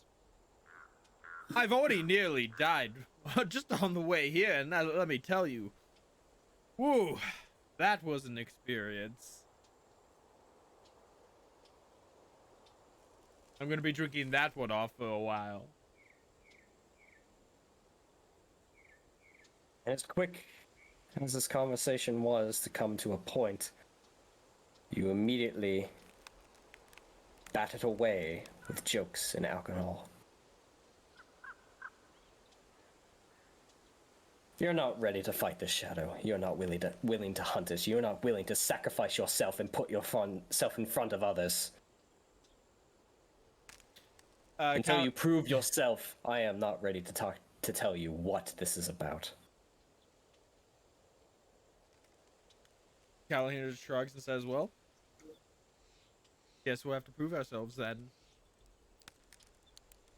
I suppose you do. Go on and brood. We'll talk later.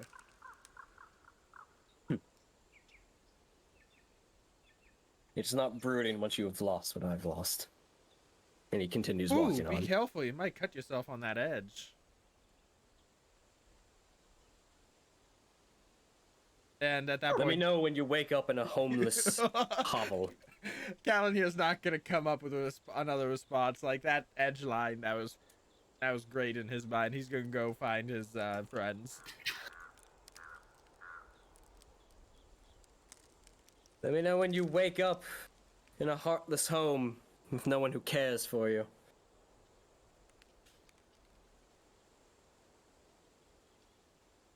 Yeah. Callahan just goes and finds his allies. All right. What have you two been up to? I think I'm going to assume that Anelia and Volley probably decided to look around and see if they can locate any sort of source of, like,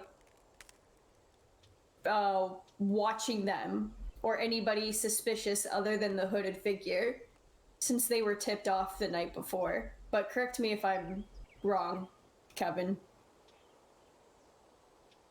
You are muted. Was I? Yeah, Jesus. the whole time. Well, yeah, I just want to interrupt that dialogue at all. Yeah. Yeah, we would be doing that. Okay, yeah, so probably just trying to figure out more of what the hooded figure meant by being watched and whatnot, and probably did something like a minor scouting throughout the place to see if anyone is suspicious or if they can, like I said, locate a source of being spied on. Yeah, I'd be like checking crowds and whatnot. Okay, give me an investigation check. One person at advantage.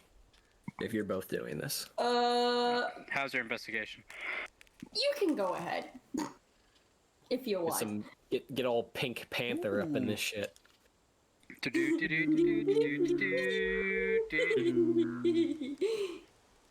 14. Wait, I thought it was 19. I thought we had advantage. Right. 19. Yeah. Yeah, numbers. Dice. Math. So you Math ask around a couple of the villagers about foreigners, anyone who might seem out of place, or even just keeping an eye over your shoulder of somebody following you, watching you. The villagers, for the most part, don't know of any foreigners. They do speak of the tall fellow in the cloak every now and again as an outsider, which, to your knowledge, he is. That alludes to the hooded figure? I'm sorry, what? That alludes to the hooded figure? They speak of the tall hooded figure as being an outsider, which, to what you've encountered and what you've been told, Great. he is. Helpful. Yeah. Sean the non-believer. As far as like foreigners are concerned, a few of the farmers bear reference to the outlaws and bandits that seem to line up with those that you cross paths with to get here. But Okay. as far as like looking around and trying to see if anyone's actively keeping a tabs on the village or yourselves, you don't see anything. Okay, so with that, like, I'll kind of like meet back up with Anelia, unless she's still with me. But like, I don't know what the fuck that guy was talking about. There's no one really noticeable around here, other than him. That, or they really know what they're doing, and it's going to be harder to You think find someone would one have that popped out? I guess we'll find out sooner or later if he was telling us the truth or not. Let's hope that Callan here was able to figure something out or find out more from him. He's a better talker than the two of us. I feel like he fucked up the conversation with Maurice, though. Yeah, really. So you guys reconvene probably about mid-afternoon, or just a little bit afterwards. Did you find out? Did you find out anything, Callan? Here. You gotta be careful around the messenger. The who? He has so much edge you're gonna cut yourself on him. Who the fuck you talking about? The hooded fella. Ah, Is that what he refers to himself as? He told me to call him the messenger, wouldn't give me his real name. Messenger? And he's brooding so hard, like I'm gonna need a whole bottle of wine tonight. The messenger of what? From where? He said of Strider, but that doesn't matter. It's just a title he wants to use instead of giving us his real name. Does that ring anything? Give me a traditions check. Oh no, no. What'd I get? oh no, oh no, oh no. A 14. You rack your brain from the cultures that you have been in contact with and those that you've come to know and to study.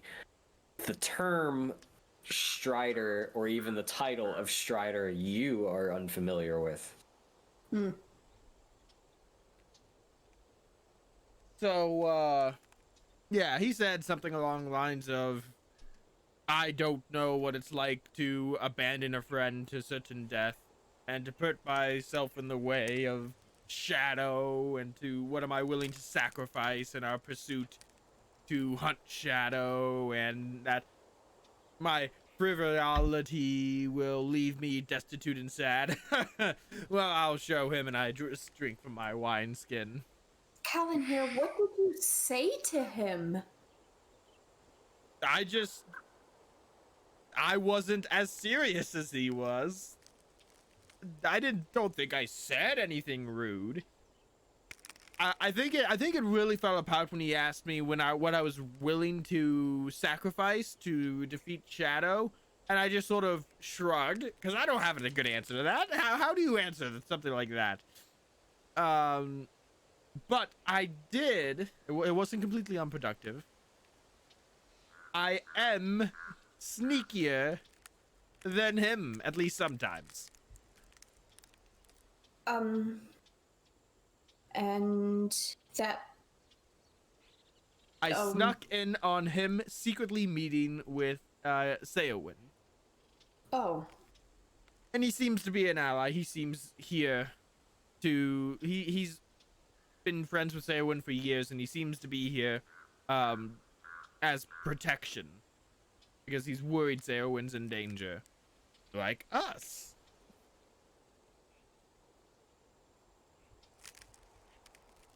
Did we not... Oh, now I don't remember. Now I can't differentiate between player and character knowledge right now. For those of you watching, first half of this campaign, these three were different characters. Hi. So they are rightfully struggling with separating knowledge from one character to the next. So this little air of difficulty. There's currently almost 10 PCs within this campaign at any given point. So, I mean, funsies. I think I'm doing good with separating. Timeout. Yes. Did our current characters, did they not figure out that someone was being sent here?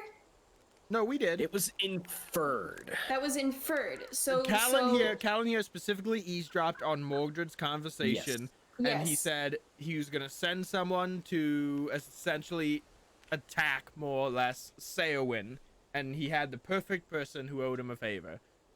Those were the words he used. I, as a player, know who he's talking about who owed him a favor. Callan here does not. So do I. Yeah. So okay.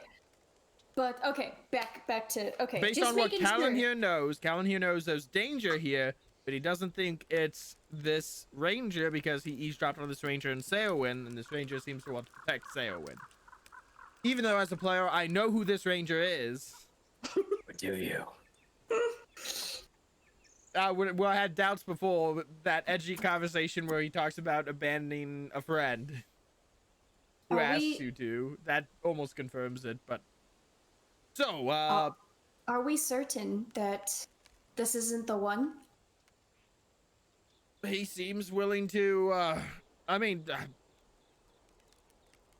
I didn't insight check him, but based on the conversation he had with Ceawin, he seems, interested in Ceawin's well-being.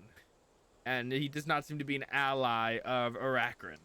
Now, I know, to the north, of here, there is that, outlaw encampment. If, we're really itching to kill some baddies. But, the outlaws who attacked us down the running river. Wait, when did we find out there was an encampment there? Am I missing something? I talked to the woodmen who guided us, and they told us. Oh, right, never mind.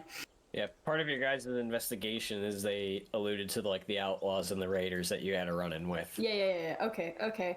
And Nelia was busy starving with Folly. I don't know specifically where. I wasn't given a map that says they're right here. I was just told they're north of Sunstead. Well, based on our conversation with the barkeep from last night, the men who found the hall more recently also went slightly north of Sunstead.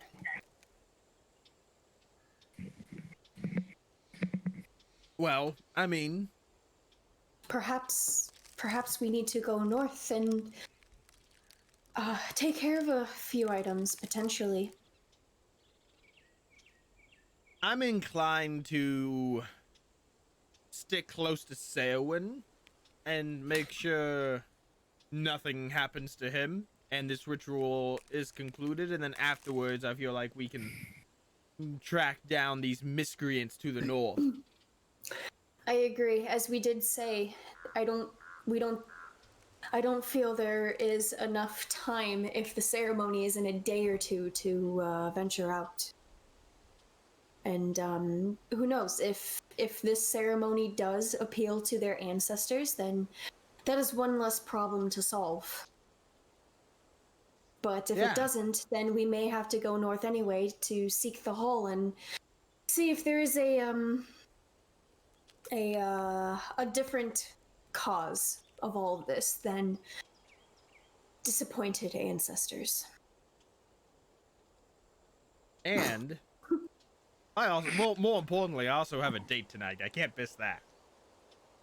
Oh, yes. Well, maybe if Folly and I are lucky, we'll run into our hooded friend again at the inn while you are occupied. Yeah, come on. You have to enjoy life. Like that little snowball fight we had. Perhaps we can try again with him while you are doing other things. Ah. Yeah, I don't think he likes me very much. Well, we didn't start off the right foot either, so it may be a lost cause trying to keep speaking with him, but perhaps Volley and I can do some more scouting during the night too, and see if we may find some other things. I'm uncertain. What do you think, Volley? I wouldn't mind possibly running into our friend, but I wouldn't want to do it where he finds out about us. I don't want him to find out that we're following him. I feel that would run very bad for us. That may be a little too late with Colin here. He doesn't know we're really... He knows we're here in town. He knew that the moment we showed up. But does he know you're friends with us? Oh yeah, I told him, yeah. And he's seen the three of us together. Yeah. Fuck. I mean, but you can still sneak up on him. I did it. I don't want to sneak up on him. He already knows our faces. Why don't you and I try to see if he is around again at the tavern? The three of you always converse in the open. Yes, we do. Makes it really easy to hear stuff we're planning, doesn't it? Or he can make it easy for us and just show up. Yeah. He's right, like, off to the side of you guys. So I'm just gonna go like that. I'm gonna go. Well, you got a knack for stealth. Well, it's not exactly one of my strong suits, but don't really need to be stealthy in a village when your targets are out in the open. So I'm just gonna Also, the three of you speak really loudly. So I'm gonna kind of like drop my hands, have one at least like close to my sword handle, not on it. I'll be like, "Are we targets to you?" No. We're not. There's no need to fight. We're all on the same side here. I'm not looking for a fight. I just want to make sure I'm not gonna get a sword at my back. Why? As much as I love a fight, I'm not willing to make one here. Then let us all that makes two of us. Let us all start over in this getting to know each other situation. Let's move somewhere a bit more quietly if we're gonna have this conversation. Very well. We will follow. You know, I tried to tell Ceawin we gotta go to a quiet place so I could talk to him, and he didn't do it. Oh well. This is not Ceawin. He leads back to the tavern you guys were in the other night. Hydrate or dihydrate. I'm out of alcohol. Please, sir, I would like some more. You know what? Roleplay for a second. I'm gonna be right back. Where are you going? Don't worry about I'm it. assuming to get alcohol. Oh, jeez. See, you know me just as well as he does. How come you don't? You know what? We're gonna go on that therapy session later. I don't have anything in the wine bar over there that's safe to put in this horn mug, so I'm not gonna do it. Someone needs to make a GIF. check to hydrate. Someone needs to, from the stream, make a GIF of Brian holding his mug up like this and just like. That would be so fun. I tried to make GIFs from our previous streams before, but honestly, I hate making GIFs. They never work for me. So he leads you back to the tavern that the two of you were in the other night. Back over to the same table that he was sitting at. The barkeep acknowledges him as he walks in and comes over with 4 mugs of mead and places it in front of everyone. So I've come to a minor conclusion with the three of you. You're either undoubtedly brilliant in what you're doing or complete idiots. And to be perfectly honest, I don't know which conclusion is more likely at this point. Then let's keep you guessing, shall we?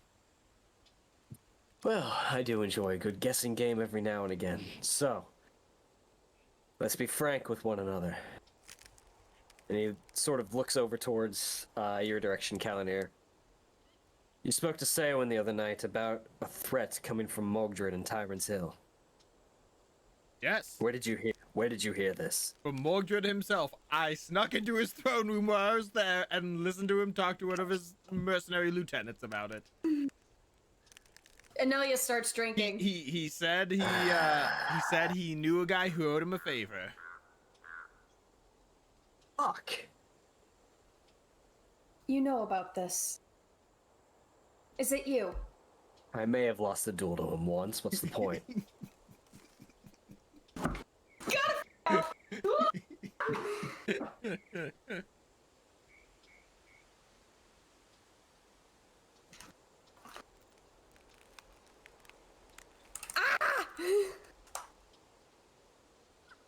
Okay.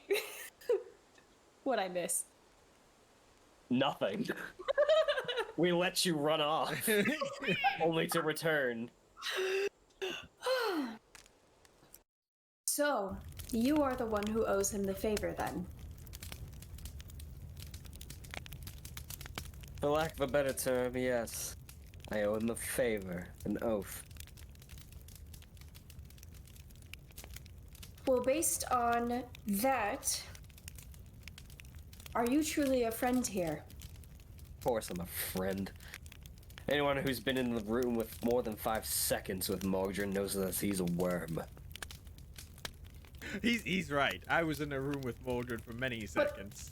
He is atrocious. But if you are supposed to do something for Mogdred here, that is regardless of whether...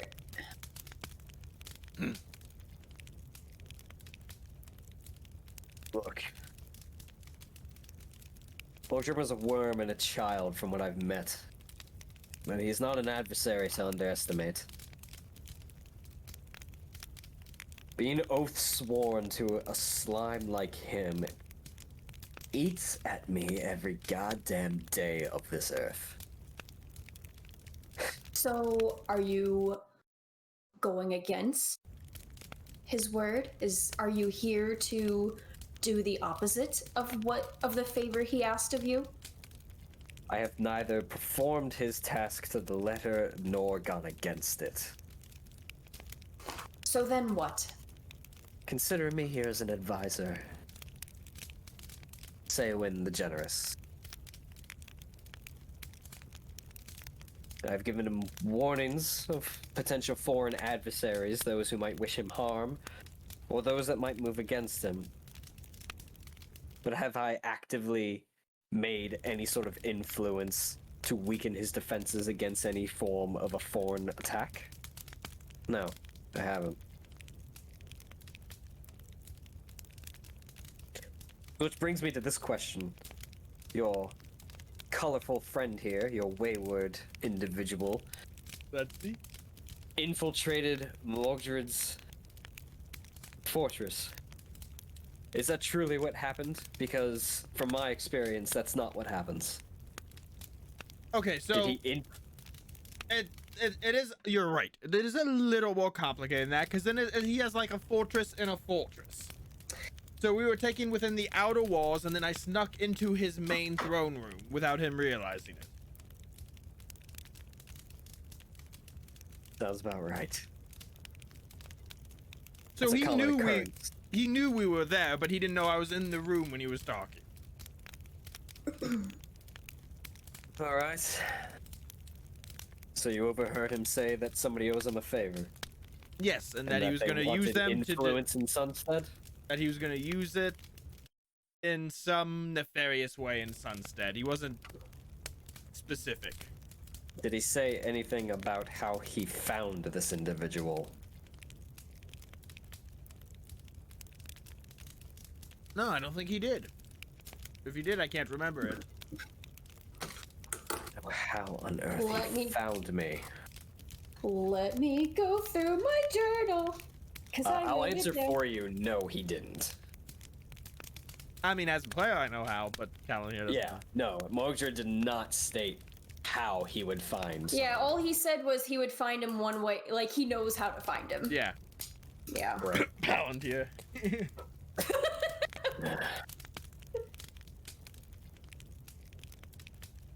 So what were you doing in his lands to begin with?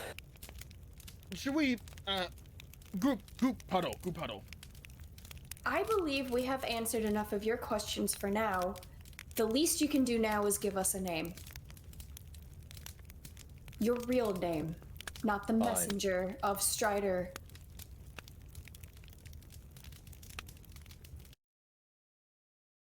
Fine. As he pulls back his hood, and you find brown hair down to like the neck that's pretty scraggly, matted down from the hood itself.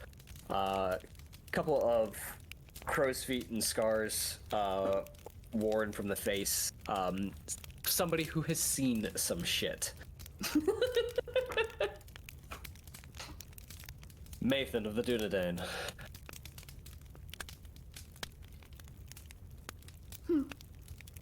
You really aren't familiar to me at all. No, I've never met you. Though I can tell you're from Rivendell, you have not been amongst my encampments or my travels. I suppose the region is larger than we all think. But that is beside the point.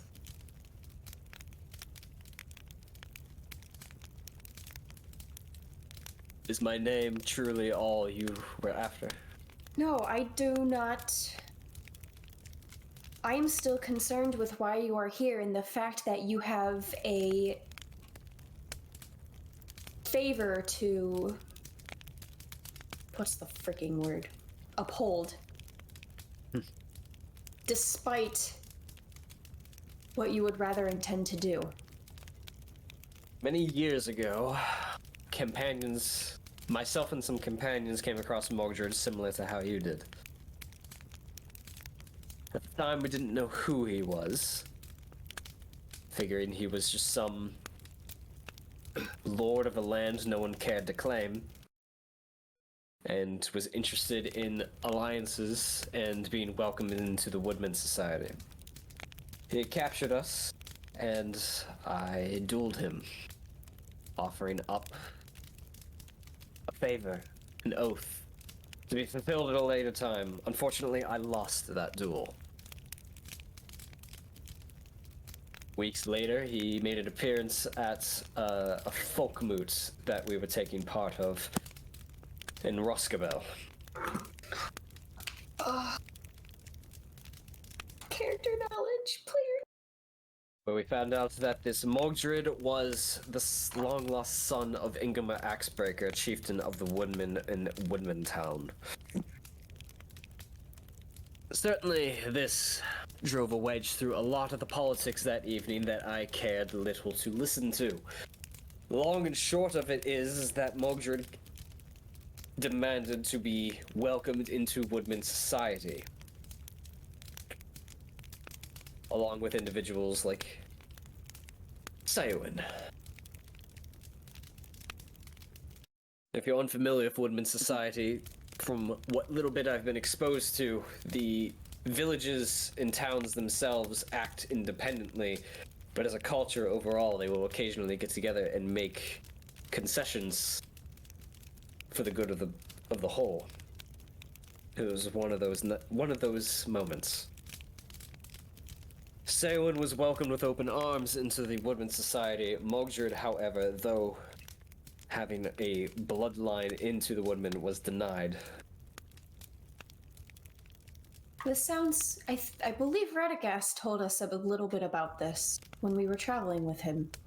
Yes, he did not speak up that day.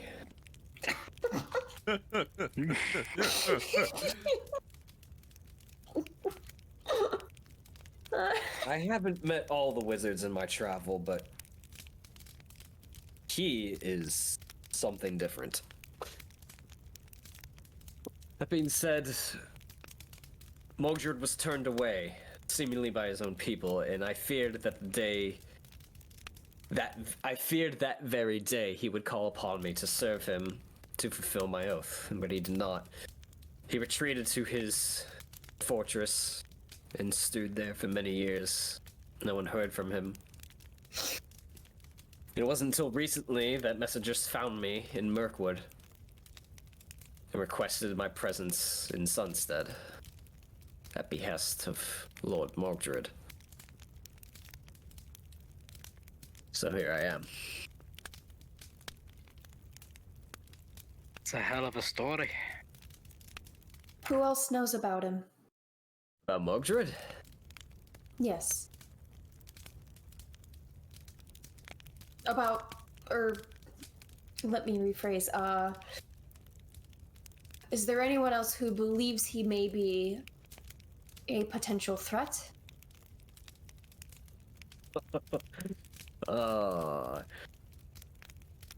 Have you been east of the Misty Mountains? Have you met any other chieftains of Woodman society?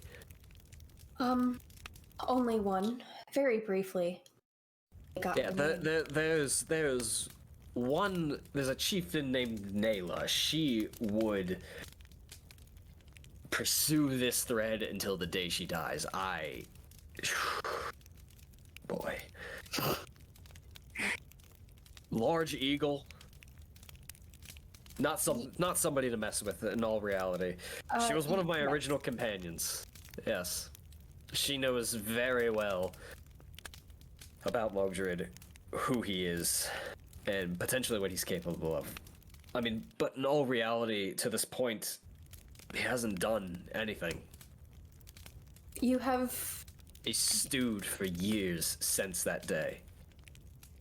And this is the first time he is calling upon me to extend diplomacy to Sunstead? That's not something that lines up with me.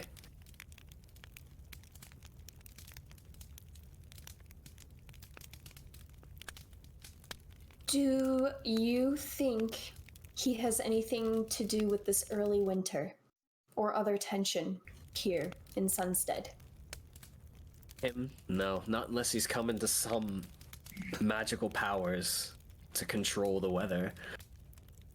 And based on the wizards I've met, that's not entirely something that's possible.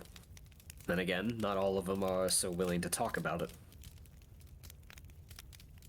But Mogdred, a mere man? No. He couldn't be behind this. It has definitely brought an air of depression amongst this village. But from my understandings and trainings, this is natural. Nothing's brought this upon these people. It's definitely not helped their demeanor. Does your chieftain companion know you're here? Oh God, no! Don't tell her. Yeah. Well, why not? Perhaps she can help if you no. are against. If you both are still against Mogdred, would it not be gathering allies to go against one thing, and perhaps it could so conveniently make it difficult for you to turn in on that favor? I'm already here. I'm already fulfilling that favor. Because as much as I hate to admit it, I am oath-bound. It is my honor on the line if I don't do anything. So I have accepted that summons, and I am here upon Mogdred's request. How I go about it, I will see for myself. But until I see due cause to send out alarms, I will silently observe.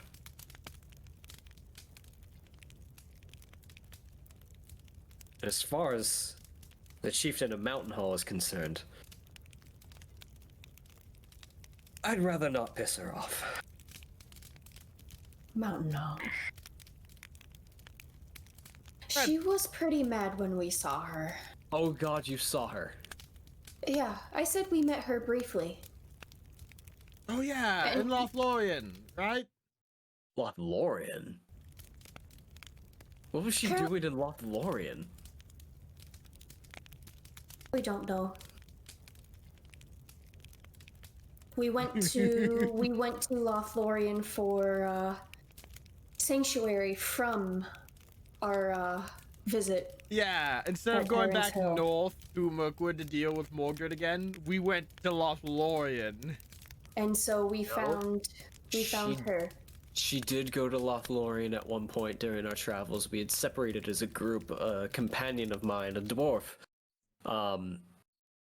went with another Mirkwood elf companion, and we actually fought a warg chieftain, Nagra. Don't recommend it. But thankfully we slain that beast in the mountains of Mirkwood. No one should have to deal with that again. I have the scars to prove it. Interesting. I'll take your word for it. I So still let's- don't know what we are now supposed to do. That's my question. I do not fully believe you are off the hook with what Mordred may be asking of you in the future. You may be here now and fulfilling a current favor of whatever diplomacy this is, but having met him, he may easily try to force you to do more. And I feel like if you are just going to observe silently and wait to ring a bell of alarm, it may be too late. Listen, my line has been tainted with shadow. I won't hide that. And I have had to sacrifice a lot to try and do right in this world.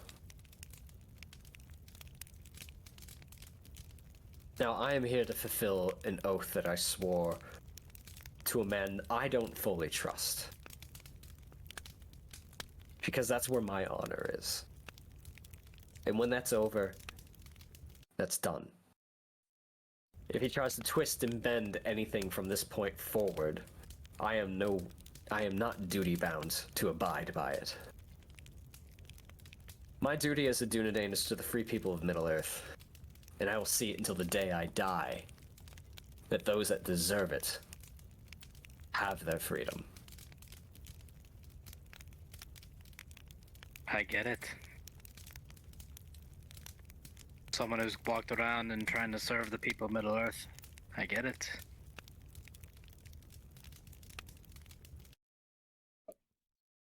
So, But someone who's walked alone. You're not alone in this fight. I just hope those words you just spoke are remembered before someone tries to force you to do something for their own bidding, and keep the honor to yourself and not to them. It is easy to manipulate others.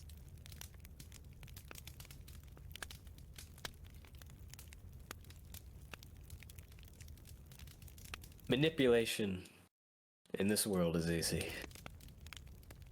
It's trust that is hard. And while the three of you have not quite earned my trust, I suspect I have not earned yours. No. Can it, Elf? How can something that's all right? classic Mathan. Oh.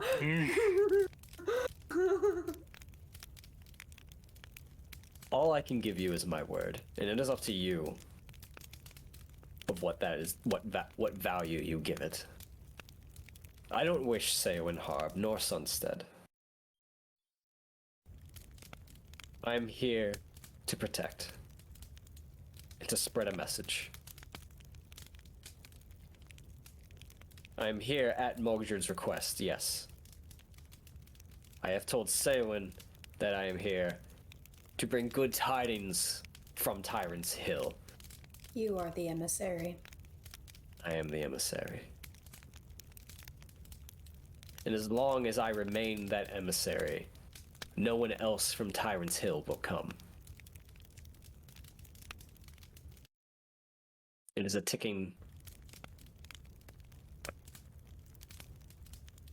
This is a ticking Dalish firework. It's a ticking time bomb. What's a time bomb? Dude, what's a bomb? I am merely biding time. Though I do not know what what Mogdred's intentions are. He has not made any military actions towards anyone since that day at the Folkmoot. So, I am here to be his emissary, to be an ambassador to Sunstead. And while I am here, I will spread a message to anyone who comes through here. But that message is not from Mogdred.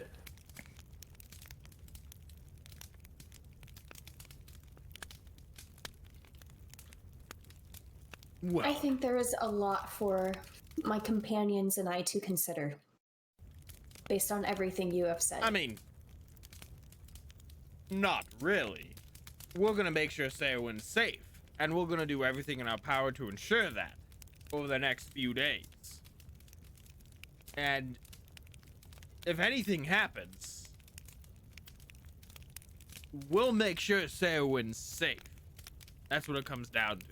Yes, but at the same time, until we do not know more about Mogdred and what he is planning, our Dúnedain here is still an open end. Oh, that's And uncertain. that was the implicit I was getting around. So I'll be explicit now. If Mathan, if we think you're a danger, we'll take you out. Though I welcome the challenge, I doubt you can. Well, let's hope it doesn't come to that. But just so you know, no, we don't trust you yet. If you are, I believe.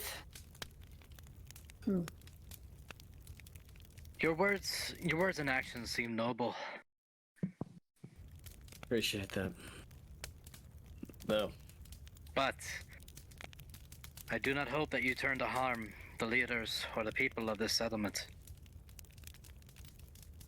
Nor do I, for what that is worth. Can I tell that he's like saying the truth? Giving like- in. Because given like both our backgrounds, it seems like it's very similar. So I want to see if I want to tell if he seemed like sincere, like he doesn't want to hurt anybody. Yeah, give me an insight check. Fuck. 12. Seems honest. What if there's any way to break your oath to this Mogdred? I mean, breaking oaths is easy. Breaking oaths is easy. Being labeled an oath breaker and wandering throughout this world as one is not. I'd rather be an oath breaker than a murderer. There's a handful of people in the south near Rohan that would disagree with you. Though,